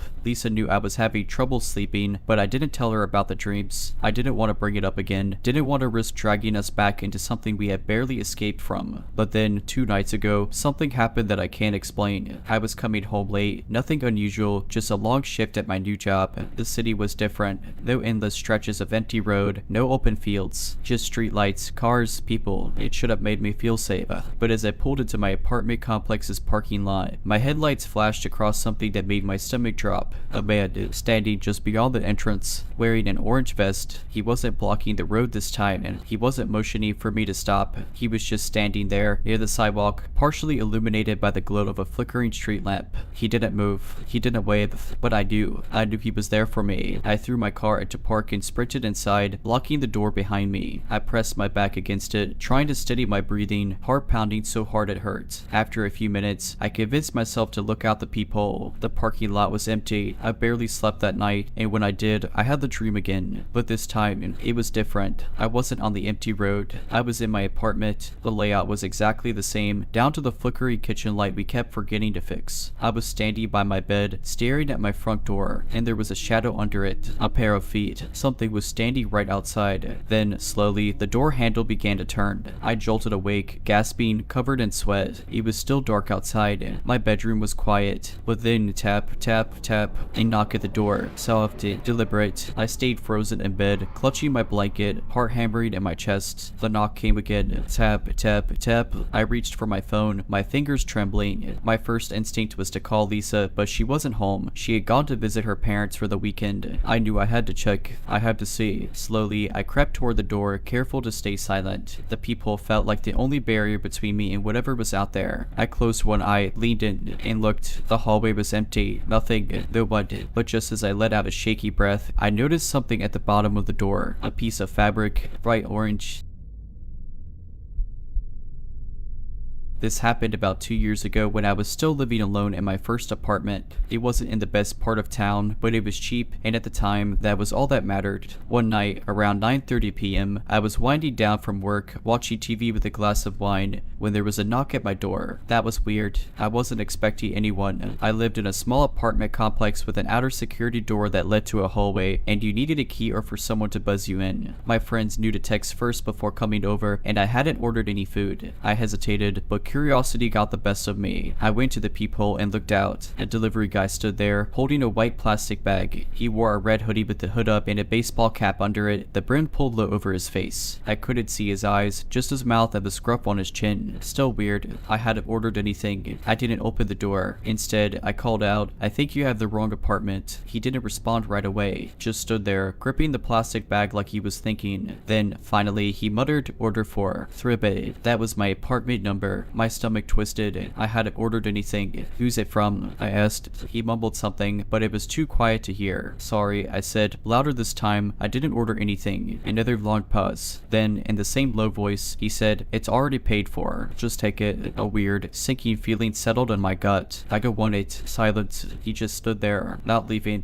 not saying anything else. Something in me knew that I should not open that door. I backed away slowly, keeping my eyes on the door as I grabbed my phone. I wasn't sure if if I was overreacting, but something about this whole thing felt wrong. When I looked back through the peephole, he was still there, but now he was leaning forward too close to the door, like he was listening. That's when my fight or flight instincts kicked in. I called my building manager, who lived on site, and told him some guy was trying to deliver food I hadn't ordered and wouldn't leave. He said he'd come check. The moment I hung up, the guy outside knocked again, this time harder. I didn't answer, just backed away further, pressing myself against the opposite wall. About a minute later, I heard heavy footsteps coming down the hall. My building manager. When I looked through the peephole again, the delivery guy was gone. Just fell up. The building manager knocked and called my name. When I opened the door, he looked down the hall, then back at me. No one was here, he said. I told him what happened, and he frowned. No delivery guys are supposed to be in here without being let in. How'd he get past the front door? I had no idea. We checked the security footage the next day. That's when things got even worse. The cameras showed the man in the red hoodie entering the building, but not through the front. He had come from inside, through the back entrance that was supposed to be locked at all times. He walked straight to my door, stood there for a few seconds, then knocked. Then, after I refused to open up, he lingered outside for almost 10 minutes. Not knocking, not moving, just standing there, facing my door. And then, he slowly set the plastic bag down, took something out of his hoodie pocket, and pressed it against my door handle. We zoomed in. It was a paper towel. He was wiping down the doorknob. Then he picked up the bag again and walked back the way he came. He never left through the front door. To this day, I'd have no idea what was in that bag, or how he got inside. After seeing the security footage, I felt like I was going to be sick. My building manager, Dave, rewound the footage again, shaking his head. This door is supposed to be locked at all times, he muttered, pausing on the frame where the man in the red hoodie disappeared down the back hallway. The problem was, that back entrance, it only led to one place, the maintenance stairwell. It wasn't an exit, it just led to the basement, where the laundry room and storage units were. There was no way out from there unless you had a key to the private maintenance door. So where the hell did he go? Dave must have been thinking the same thing because he grabbed his keyring and said, come on, let's check downstairs. Every instinct in me screamed, bad idea, but I didn't want to be alone, so I followed him in. The basement was dimly lit, the air thick with that stale, slightly damp smell old buildings always had. The laundry room was empty, though strange meant no discarded delivery bags. Then we checked the storage units. They were small chain link cages where tenants could keep extra stuff. Most were padlocked, most. One near the back was slightly open. Dave and I exchanged a glance before he pulled the door open the rest of the way. The unit was practically empty except for a couple of cardboard boxes pushed against the wall, and on top of one of them, a red hoodie, neatly folded. I stepped back, heart racing, but Dave moved forward, flipping open the top box. His face immediately darkened. What the hell? Inside was a pile of random objects, bouquets, a couple of wallets, a set of women's sunglasses, and a stack of photos. Dave picked one up, his fingers tightening around it. It was a picture of a woman, one of our neighbors from the second floor, and under it another, and another. Different women, different angles, some from inside the building, others from outside, like they had been taken through a window. And then Dave flipped to the last one. My stomach dropped. It was May, a photo of me walking into my apartment, taken from behind. My legs nearly gave out. I had to grip the edge of the storage cage to steady myself. Dave swore under his breath and immediately called the cops. They took everything, every photo, every wallet, even the damn hoodie. They checked security footage again, searched the entire building, questioned tenants, but the man in the red hoodie, they never found him. No one knew who he was, how long he had been sneaking around, or if he had a key. And the worst part, the plastic bag he had left outside my door, it was never found.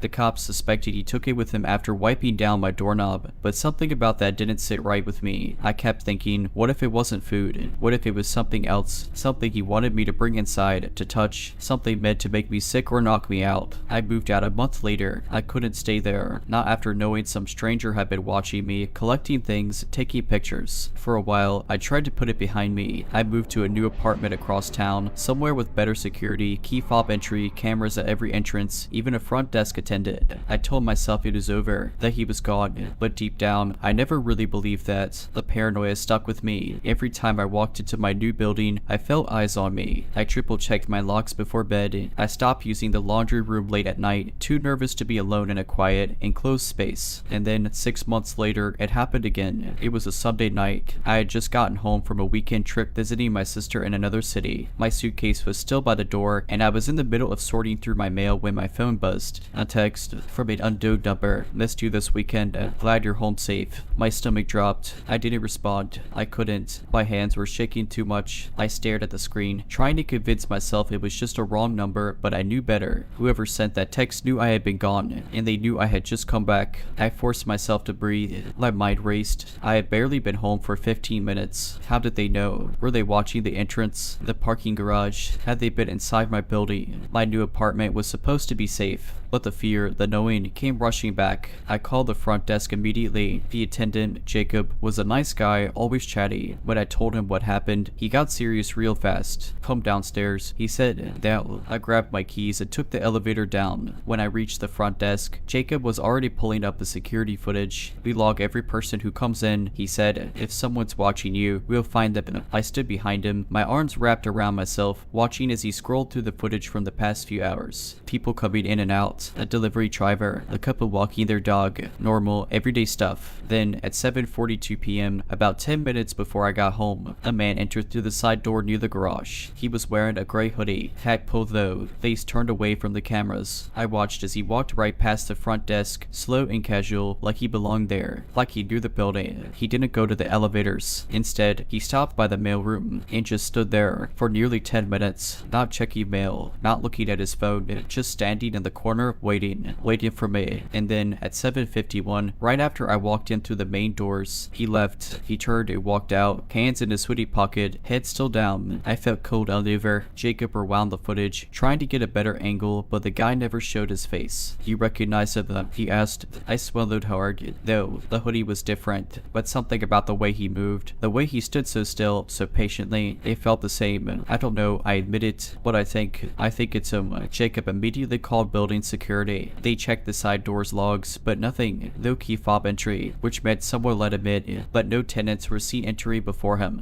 No one held the door open. No one was anywhere near that entrance when he walked in. He had just appeared. That was 2 weeks ago. Since then, I've been staying with a friend, too scared to go back to my own apartment. I've changed my number. I've filed another police report, but there's not much they can do without a face, without a name. And last night, I got another text from another unknown number. You can switch apartments, change your number, throw away your old life. It won't matter. I always find you.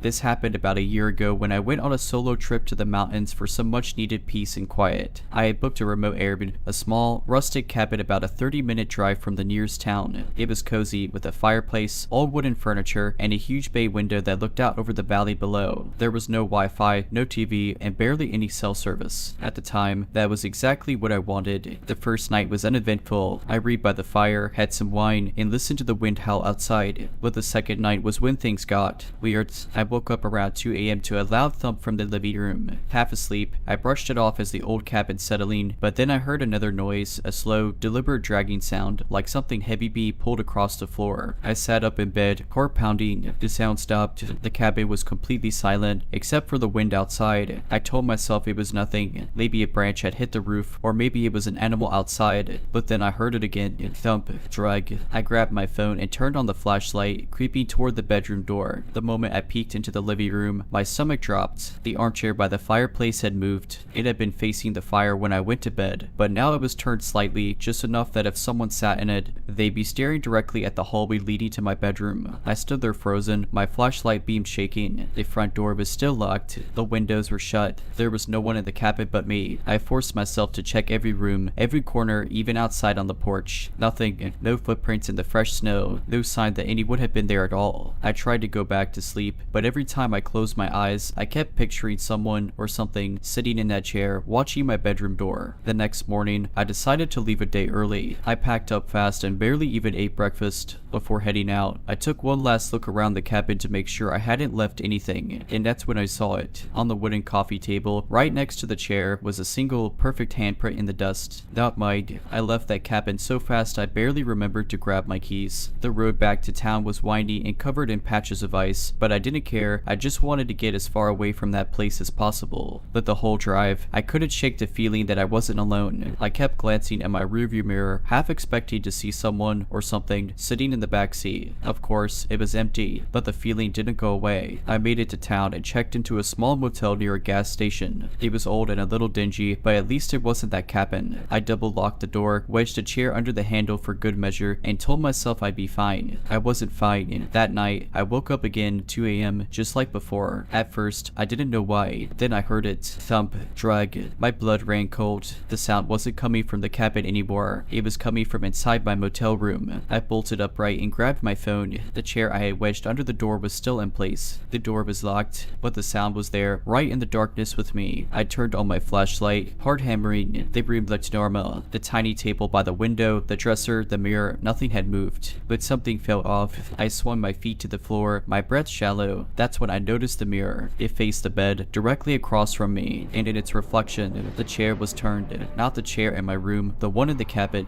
I stared at the reflection, trying to make sense of what I was seeing. The chair, the fireplace, even the same old wooden coffee table. It was as if the mirror was showing me a place I wasn't in anymore. And then something moved in the reflection. A figure, tall, thin, and rugged. It stepped into view, slow and deliberate. I couldn't see its face. It was like a shadow, stretched and distorted, but it was looking at me. I knew it was looking at me. I spun around. Nothing was there. Just my motel room, empty and silent. I turned back to the mirror. The chair was facing forward again. I grabbed my bag, threw on my shoes, and ran out of that room as fast as I could. I didn't even bother checking out. I just got in my car and drove straight home. For weeks after that, I couldn't sleep. I kept my mirrors covered, my closet door shut tight. Sometimes, I'd wake up in the middle of the night with that same feeling that someone was watching me. Then, one morning, I found something outside my apartment door. A single, perfect handprint. Not on the doorknob, not on the belt, on the floor. After finding that handprint outside my apartment door, I seriously considered moving. But where would I go? If this thing could follow me from the cabin to the motel, what was stopping it from following me anywhere? For months, I lived in a state of constant fear. Every night, I triple-checked my locks, covered my mirrors, and made sure my curtains were drawn tight. I started sleeping with the light on, something I hadn't done since I was a kid, but nothing else happened. Eventually, I convinced myself that maybe, just maybe, it was over. I was wrong. It happened again last week. I was home, watching TV on my couch, when my phone screen suddenly lit up beside me. An airdrop request. That was weird. I never left my airdrop open. Even weirder, it was coming from a device named CMA. The cold chill ran down my spine. I hesitated, my finger hovering over the screen. I should have ignored it. I know I should have ignored it, but I didn't. I accepted the file. It was a photo, and when I opened it, my whole body locked up. It was a picture of me, sitting on my couch. Right that second, the angle was from behind me, like someone or something was standing just outside my living room window. I turned immediately, heart pounding. The curtains were shut tight. I jumped up, grabbed a kitchen knife, and slowly, so slowly, pulled one side of the curtain open. Nothing. There was no one out there. No footprints in the snow. No sign of anyone at all. I slammed the curtain shut and checked my phone again. The airdropped file was gone, completely erased from my device, like it had never been there in the first place. That night, I barely slept. Every time I closed my eyes, I imagined something standing at my window, just beyond the glass, watching, waiting. By morning, I had made a decision. I needed to get help. I spent the day researching paranormal investigators, but every website I found felt sketchy. Eventually, I called my friend Mark. He's one of those guys who's into all things weird. Ghosts, cryptids, urban legends. If anyone would know what to do, it was him.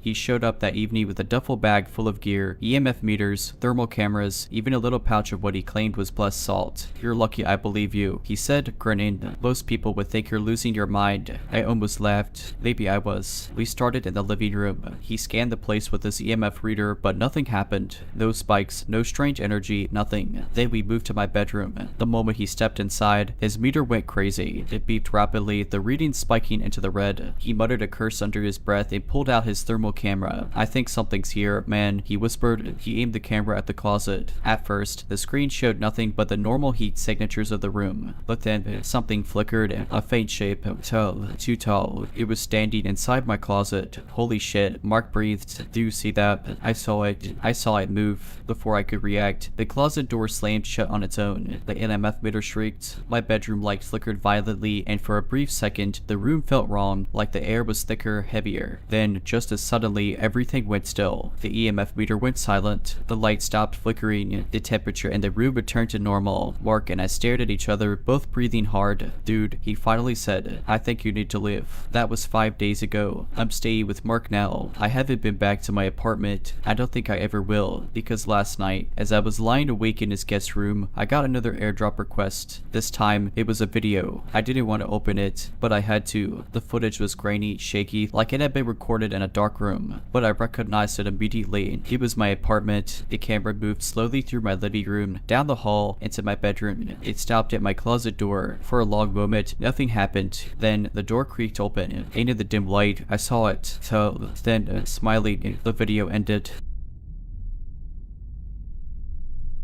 I was working late at my office in a high-rise downtown. The company occupied floors 14 through 18, and I was on the 16th floor, finishing up some reports. By the time I was done, it was well past midnight. The office was dead silent, and the only sound was the faint hum of the AC. I grabbed my things and headed toward the elevators. The hallway was eerily empty, lit only by the dim emergency lights. I pressed the call button, and soon enough, the elevator dinged and the doors slid open. I stepped inside and hit the button for the lobby. The doors closed smoothly, and I leaned against the wall, exhausted. The elevator started descending normally, but then it didn't stop. I expected the soft jolt of arrival when it reached the lobby, but instead, the numbers on the panel kept going down. D1, D2, D3. I frowned. Our building only had 2 basement levels. Then the doors slid open, and beyond them was nothing but complete darkness. Not a dimly lit parking garage, not a maintenance area, just blackness like the elevator had opened into a void. A rush of cold air swept inside, bringing with it a smell I can only describe as old, like rotting wood and damp stone. I reached out instinctively to press the door close button, but before I could, something moved in the darkness. I didn't see it, not fully, but I felt it. The presence of something large, something watching me. My heart slammed against my ribs. The air felt thick, pressing in on me like unseen hands. Then, the elevator doors began closing on their own. The second they shut, the elevator shot upward so fast my stomach lurched. It bypassed the lobby entirely and stopped at the 16th floor, where I had just come from. The doors slid open to reveal the empty, silent office space. I didn't question it. I read it. I took the stairs down all 16 floors, not stopping until I burst out into the cool night air. I never used that elevator again. And after that night, I started hearing stories from other employees, things about the basement levels, about doors that didn't lead anywhere, and about the janitor who had gone missing years ago after taking that same elevator down late one night. A few days after my experience with the elevator, I tried to put it out of my mind. I convinced myself I had been overworked, exhausted, maybe even dreaming. But then, little things started happening that made me question everything. It started with the mirrors. In the office bathroom, I noticed my reflection lagging just a fraction of a second behind my movements. It was subtle, barely noticeable unless I stared too long. At first, I thought my eyes were playing tricks on me, but then one night, as I washed my hands, my reflection smiled at me. I had it smiled. I bolted out of the bathroom so fast I nearly tripped. Then came the emails. One night, while catching up on work, my inbox dinged with a new message. It was from an address I didn't recognize. No subject, no message, just an attachment, a photo. It was grainy and dark, but I could make out a hallway that looked eerily familiar. After adjusting the brightness, my stomach dropped. It was the 16th floor, taken from the perspective of someone standing in the elevator. I swiveled in my chair and looked toward the elevators at the end of the dimly lit hallway. The doors were shut. Nothing seemed out of place, but something about the angle of that photo. It was like someone or something had been watching me. I deleted the email and shut down my computer. I wasn't staying there any longer, but the worst happened at home. I had started sleepy with my bedroom door closed, something I'd never done before. I couldn't shake the feeling that something had followed me. The air in my apartment felt different, like I was never alone. One night, I woke up to the sound of my closet door creaking open. In the darkness, I could just make out the faint outline of the door, now slightly ajar. My chest tightened. I knew for a fact I had shut it before bed. Then I heard it, a quiet, slow exhale, not from me, from inside the closet. I didn't move. I barely breathed. The room felt wrong, like the air had thickened around me. I reached for my phone, my fingers shaking as I turned on the flashlight and aimed it at the closet. Nothing, just my clothes hanging limply, shadows pooling at the bottom. But I swear, for just a second, I saw the darkness shift, like something had just moved back into it. That was the last straw. The next morning, I put in my 2 weeks notice. I didn't care about the job, the pay, or the promotions. I just needed out. The day I left, I took the stairs one final time. As I reached the bottom,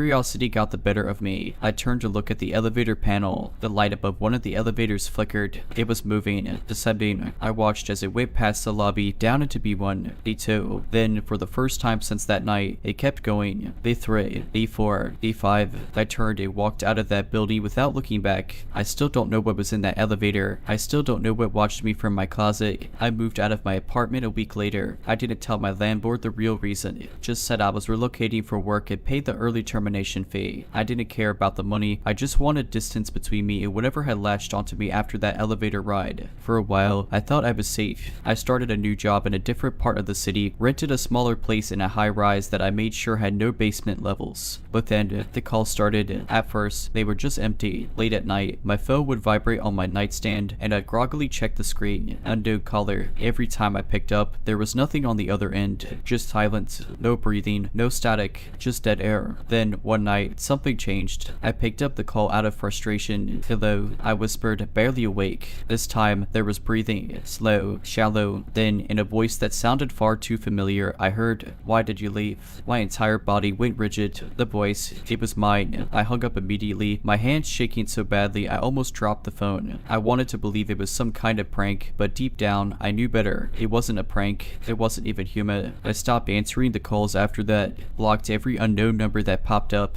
but that didn't stop it, because then it found another way to reach me. It was a Friday night, and I was coming home late from work. My new building had strict security, key fobs for every floor, cameras in every hallway. I felt safe here. At least, I did until that night. I stepped into the elevator alone, hit the button for my floor, and leaned back against the wall, exhausted. The doors were just about to close when a hand suddenly shot through the gap. A man stepped in. He was tall, thin, dressed in a suit that looked a little too stiff, like he hadn't moved in a while. But it wasn't his appearance that set off alarm bells in my head. It was his face, because he didn't have one. I don't mean it was blurry or obscured. I mean it was completely smooth. No eyes, no nose, no mouth, just a featureless expanse of skin. I froze. My brain refused to process what I was seeing. The door slid shut, and suddenly the air in the elevator turned thick. He didn't move, didn't press a button, he just stood there, facing me. Then he tilted his head, not like he was confused, not like he was curious, but like he was studying me. The elevator continued its slow ascent. I couldn't breathe,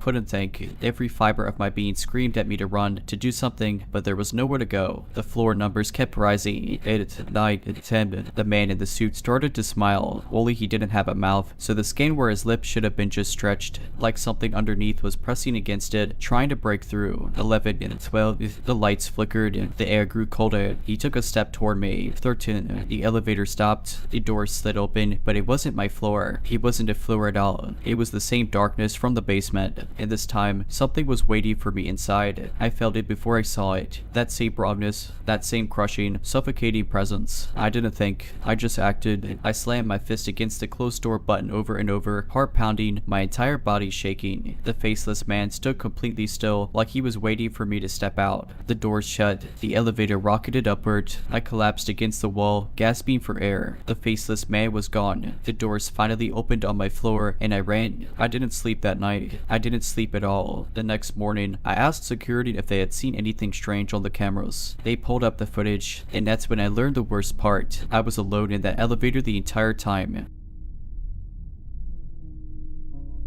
This happened a few years ago when I was living alone in a small house just outside of town. It was one of those older homes with a lot of character, creaky floors, doors that never quite shut all the way, and a single, eerie attic that I never used. I should mention that I'm not the type to scare easily. I like horror movies, I've gone ghost hunting with friends for fun, and I've lived alone for a long time. But this shook me to my core. It started with small things. At first, I thought I was just being forgetful, lights left on that I was sure I had turned off, the TV on a different channel than what I had left it on. My keys were where I swore I had placed them. The classic living alone paranoia, right? That's what I told myself. Then came the noises. At night, as I lay in bed, I would hear what sounded like faint shuffling from the attic above me. Not loud, not urgent, just the softest sound of something moving. I rationalized it as an animal. Maybe a raccoon had found its way in. Maybe it was just the house settling. But then, things escalated. One night, I woke up around 3 a.m. to the distinct sound of footsteps directly above me. Slow, deliberate, face up. My breath caught in my throat. I lay frozen in bed, listening. It was unmistakable. Someone was walking in my attic. I wanted to believe I was imagining it, but the sound was too clear. I gathered the courage to get up, grab the bat I kept by my bedside, and make my way to the attic entrance in the hallway. The pull-down ladder creaked as I reached up and yanked the cord. The attic was empty. No animals, no intruders, nothing. Just dust and old insulation. But the air felt rugged. I shut the attic and convinced myself I was losing it. Until the next morning, that's when I saw it. The attic door was open, wide open. I locked my bedroom door that night, and the next. I didn't hear anything for a few nights, and I thought maybe it was over. Maybe I had just imagined it, and I was psyching myself out. But then, about a week later, something happened that made me leave that house for good. I was brushing my teeth, getting ready for bed, when I heard a creaking noise from the hallway. I turned around. The attic ladder was down, and someone was standing halfway down it. I didn't see a face, just a figure crouched in the darkness, peering at me from the attic. I ran. I didn't stop to grab anything. I ran out of that house, barefoot and in my pajamas, and drove straight to my friend's place. I never went back alone. My brother came with me the next day to grab my stuff, but we found nothing. No one was there. The attic door was shut. The ladder was up. A month after I left that house, I moved into a newer apartment on the other side of town. No attic, no crawl spaces, no strange noises, just a simple one-bedroom with locked doors and neighbors close by. It took a while for me to shake the paranoia, but eventually I settled in, or so I thought. About 2 months after I moved, I was having a normal night at home, watching TV, eating takeout, nothing unusual. Then, as I got up to throw my food away, I noticed something that made my stomach drop.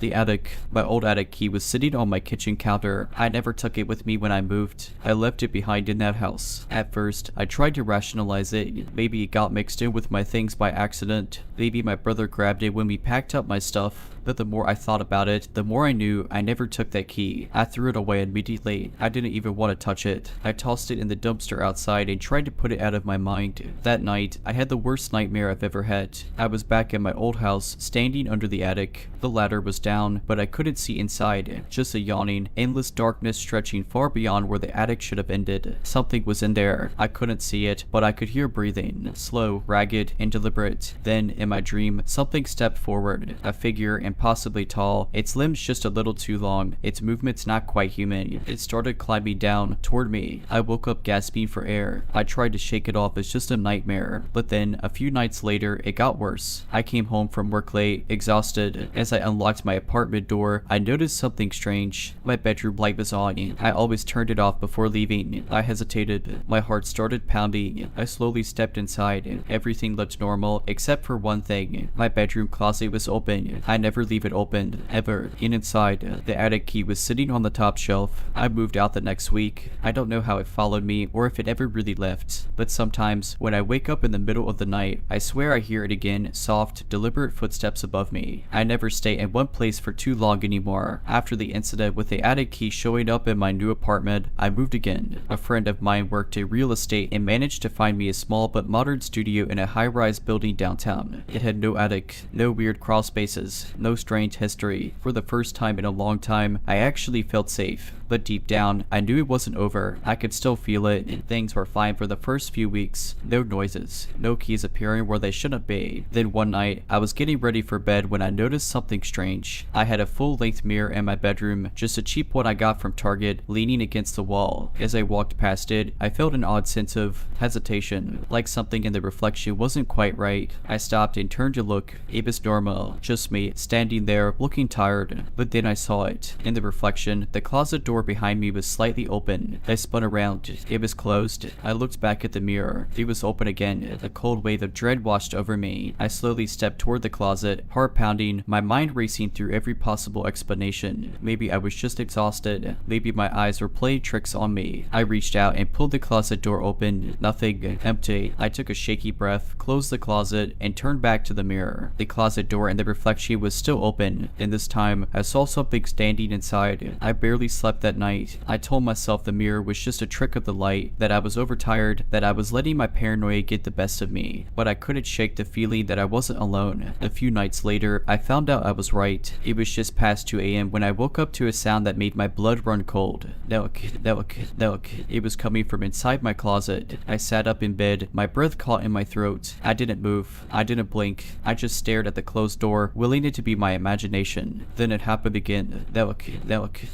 Slow, methodical, almost playful. I reached for my phone, my hands shaking. I turned on the flashlight and aimed it at the closet door. Nothing. Silence. I don't know how long I sat there, waiting, but eventually the sun started to rise. And when I finally worked up the nerve to open the closet, I saw something that nearly made me collapse. Sitting on the floor, right in the middle of the empty closet, was the attic key. I didn't waste time. I packed a bag, called my friend, and told her I was leaving. I didn't care where, I just needed to be somewhere else. But as I grabbed my things and headed toward the door, something stopped me cold. My apartment door was locked, not from the inside, from the outside. Someone had locked me in. Panic surged through me. I yanked on the handle. I banged on the door, shouting for help. But my building was quiet. No one heard me. Then, behind me, I heard it. Click. The sound of the closet door slowly opening. I didn't turn around. I couldn't. I just stared at the locked door in front of me, feeling the weight of something watching me from inside that closet. Then, a whisper, right behind me. You can't leave. I don't know how I got out. I don't remember unlocking the door. The next thing I knew, I was outside, running. I didn't go back for my stuff. I didn't ask questions. I just ran. Now, I move constantly. I never stay in one place for more than a few months. I avoid mirrors. I don't use closets. I don't ever live in a place with an attic. But no matter where I go, no matter how far I went, I still hear it sometimes. The knocking, the whispering, and once, just once, in the middle of the night, I woke up to find something sitting on my nightstand. The attic key. I threw it out the window.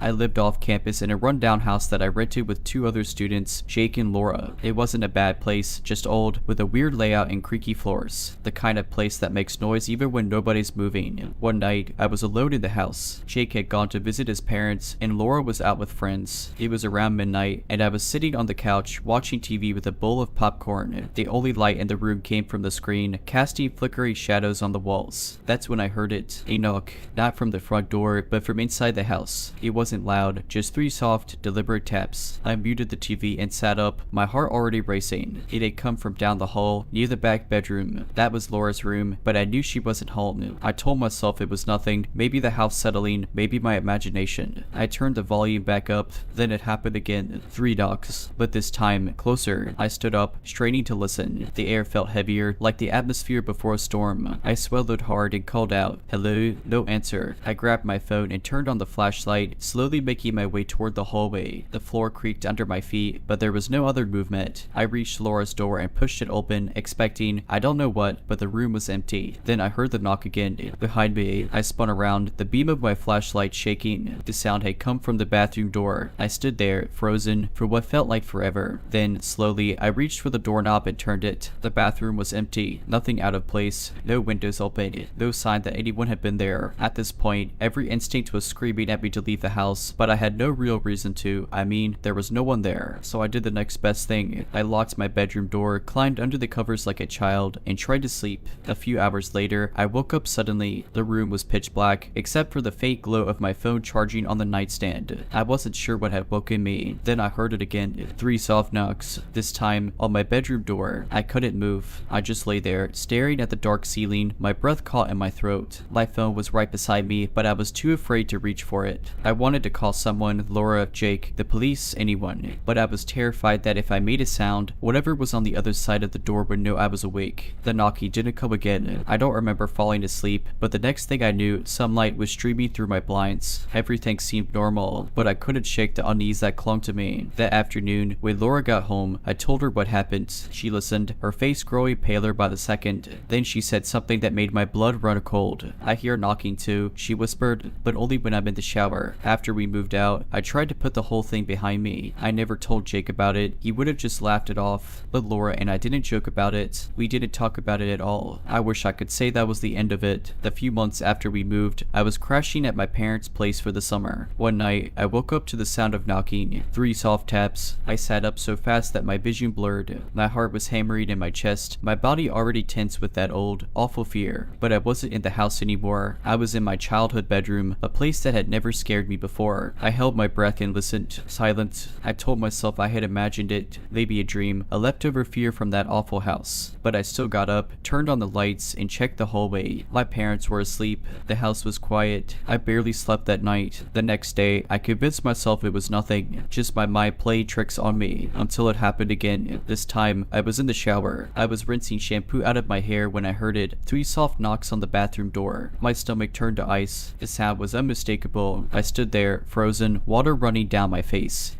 I called, Dad. No answer. I shut the water off and listened, my pulse thudding in my ears. Nothing. Wrapping a towel around myself, I stepped out of the shower and yanked open the door. The hallway was empty. The house was completely still. I checked my parents' room, but they were sound asleep. I didn't sleep that night either. I hadn't talked to Laura in a while. Life got busy and we both moved on. But after the second knocking incident at my parents' house, I couldn't shake the feeling that something was wrong. I texted her, "Hey, weird question. Have you had anything strange happen since we left the house?" She took a while to reply. When she did, it was just one sentence. I hear it at night. I stared at the message, dread curling in my gut. We ended up talking on the phone, and what she told me made me feel sick. She had moved into a small apartment with a new roommate, but the knocking had followed her. Always 3 knocks, always at night, sometimes on the bathroom door, sometimes on her bedroom door, sometimes, worst of all, on her closet. She tried ignoring it, but it kept happening. I thought maybe I was losing my mind, she admitted, but then my roommate heard it too. That was the last time we really talked about it. For a long time, I managed to convince myself it was over, that whatever had followed me and Laura from that cursed house had finally lost interest. I even joked about it once with her over text. Hey, still getting creepy knocks at night, and faced with tears of joy. Laura, nope, being quiet for a while. Phew, maybe it finally got bored of us. Laura, good, let's not jinx it. I should have listened to her, because not even a week after that, it happened again. This time, it was different. I was living alone by then, in a small 1-bedroom apartment on the 3rd floor of a new building. Modern yet bright, the kind of place where nothing bad should happen. I had just settled into bed, scrolling my phone, when I heard it. 3 knocks, soft and deliberate, coming from my front door. My stomach clenched. I wasn't expecting anyone, and it was nearly 2 a.m. I lay there, my heart pounding. My apartment had a peephole, but I was too afraid to check. Instead, I just waited, barely breathing. Maybe I imagined it. Maybe it was just someone knocking on the wrong door. I told myself those things, but then, the 4th knock. I sat up so fast I nearly fell out of bed. It had never knocked 4 times before. It had always been 3. Always. This was different. Something about that extra knock sent a bolt of pure, ice-cold fear through me. Like a warning. Like it was saying, I know you're still there. I know you're listening. I didn't move. I didn't make a sound. Eventually, after what felt like hours, I worked up the courage to creep out of bed and check the peephole. Nothing. The hallway was empty. I double-checked that my door was locked, then sat on my couch, wide awake until morning. I didn't text Laura right away. I didn't want to freak her out. But a few days later, when I couldn't shake the uneasy feeling, I caved. Hey, weird thing happened. I got the knocks again, but this time, there was a 4th one. She didn't respond for hours. When she finally did, it was short. Laura, don't answer it. That was the last time I heard from her.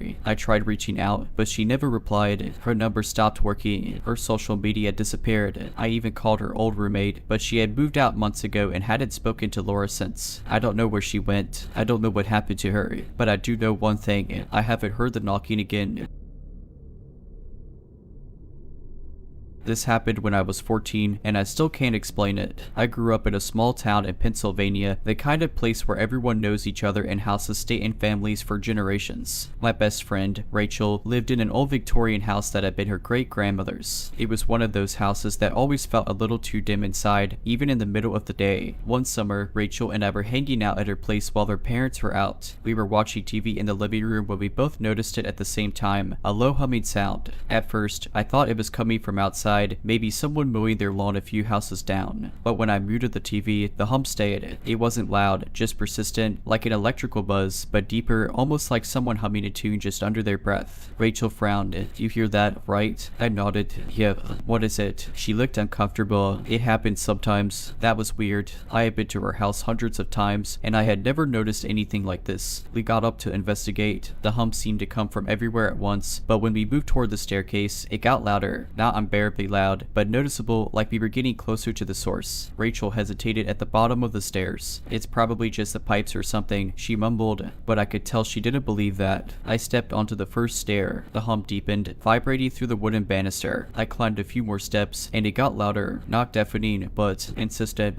like it knew I was coming closer. By the time I reached the top of the stairs, I felt it inside my chest, like a second heartbeat. Rachel was still at the bottom, watching me. Then the hum changed. It wasn't just a sound anymore. It was a voice, low, drawn out, words stretching like someone trying to speak underwater. "Who is that?" I froze. Rachel let out a gasp. "Come back down." But I was frozen in place because now, right in front of me, at the end of the hallway, a door was opening. Rachel's house had 4 bedrooms, and I had been in all of them before. But this door, it shouldn't have been there. The humming was coming from inside. I didn't want to move, but I also didn't want to stay. I turned and bolted down the stairs, nearly tripping in my panic. Rachel grabbed my arm and yanked me into the kitchen. We stood there, breathing hard, listening. The hum was gone.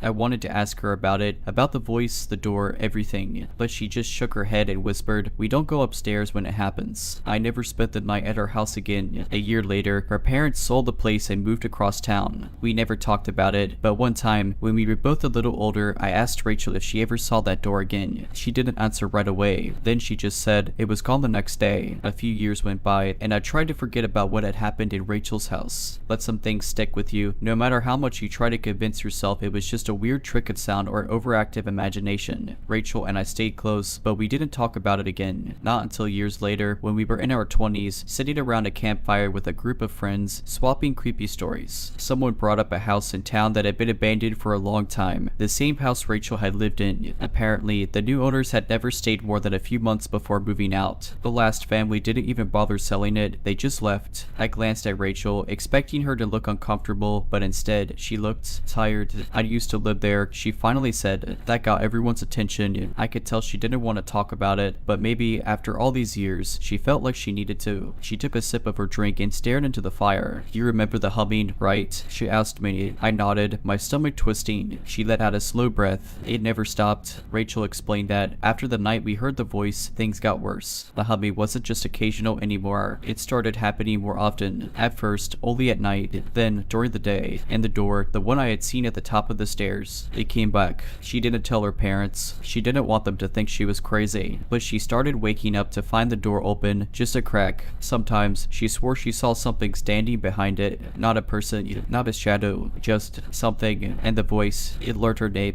The last night she ever spent in that house, she woke up to a different sound. Not humming, tapping, slow, rhythmic, coming from inside the walls. She lay frozen in bed, heart pounding. Then, clear as day, she heard a whisper, low and stretched out, like before. I said, "You." That was enough. She ran to her parents' room, sobbing, begging them to leave. That was the night they decided to sell the house. As she finished her story, everyone around the campfire was dead silent. Then one of our friends, Mark, spoke up. "That's weird," he said, frowning. "I went in there once, just to mess around, you know, before they boarded it up." Rachel and I exchanged a glance. Mark swallowed hard, looking at the fire instead of us. "I heard it, too." "The humming?"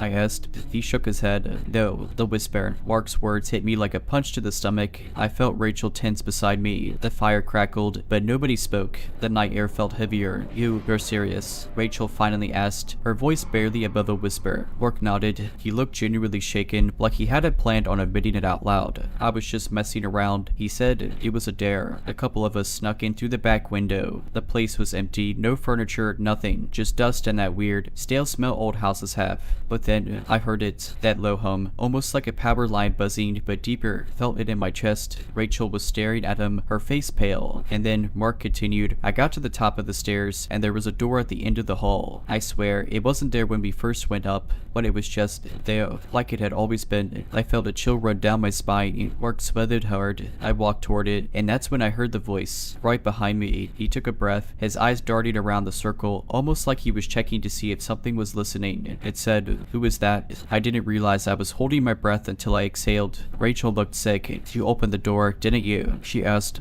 Mark hesitated, and then, slowly, he nodded. "It was just a room," he said, but his voice sounded uncertain, empty, except for this. He paused, looked at Rachel. This terror. Rachel let out a shaky breath. It was the first time I'd seen real fear on her face. "What did it look like?" she asked. "Oh, what did it? One of those rocking chairs. It was facing the corner, like someone had been sitting there, looking at the wall. all. But the thing is, Mark looked down at his hands like he was trying to keep them from shaking. It was moving, just barely, like someone had just stood up. Nobody said anything. Then, quietly, Rachel spoke. It rocked for days after we moved out. Mark's face drained of color. I felt my skin crawl. Rachel rubbed her arms like she was suddenly cold. We packed everything, but when we left, the chair was still in that room. My mom thought it belonged to the previous owners. She told my dad to get rid of it, but he kept forgetting. She looked at me. You remember how fast we left? I nodded. We were out in a day. The movers didn't even go upstairs. She exhaled. We never got rid of it. I swallowed hard. So it's still there. Rachel shook her head. The family that moved in after us. They tried to get rid of it. Took it out to the curb. Even set it on fire in the backyard. She paused it, but the next morning, he was back in that room. A long silence. Mark's voice was barely audible. And then what? Rachel didn't blink. They left. The fire crackled, sending sparks into the air. For the first time since we started telling stories, I wanted to go home. Rachel took a deep breath and stood up. I'm done talking about it. We didn't try to stop her. I think we all realized something at the same time. Some stories aren't meant to be told. Some doors aren't meant to be opened. This happened about 3 years ago when I moved into my first apartment alone. It was an older building, but the rent was cheap, and I was just excited to have my own space. I had a job that required late nights, so I'd often come home around 2 or 3 a.m. when the world was silent. The first time I heard it, I thought I was imagining things. I was lying in bed, scrolling on my phone, when a faint voice drifted through the air vent near my ceiling. It was muffled, almost like it was coming from another apartment, but something about it made my skin crawl. At first, it was just whispering, indistinct and almost rhythmic, but then I heard my name. I bolted upright. Did I imagine that? I muttered to myself. The voice stopped. I told myself it was nothing, maybe just exhaustion, maybe a neighbor talking in their sleep. But then it happened again the next night. This time, I pressed my ear against the vent. The whispering continued, just beyond comprehension, like someone mumbling through gritted teeth. And then, clear as day, you can hear me now, can't you? I jumped back so fast I nearly fell off the bed. My heart pounded. I stayed awake the rest of the night, staring at the vent, waiting for more. But the voice didn't return. The next morning, I went to my landlord. I asked if the vents connected between apartments, if it was possible to hear someone else speaking. He just shrugged. They're old.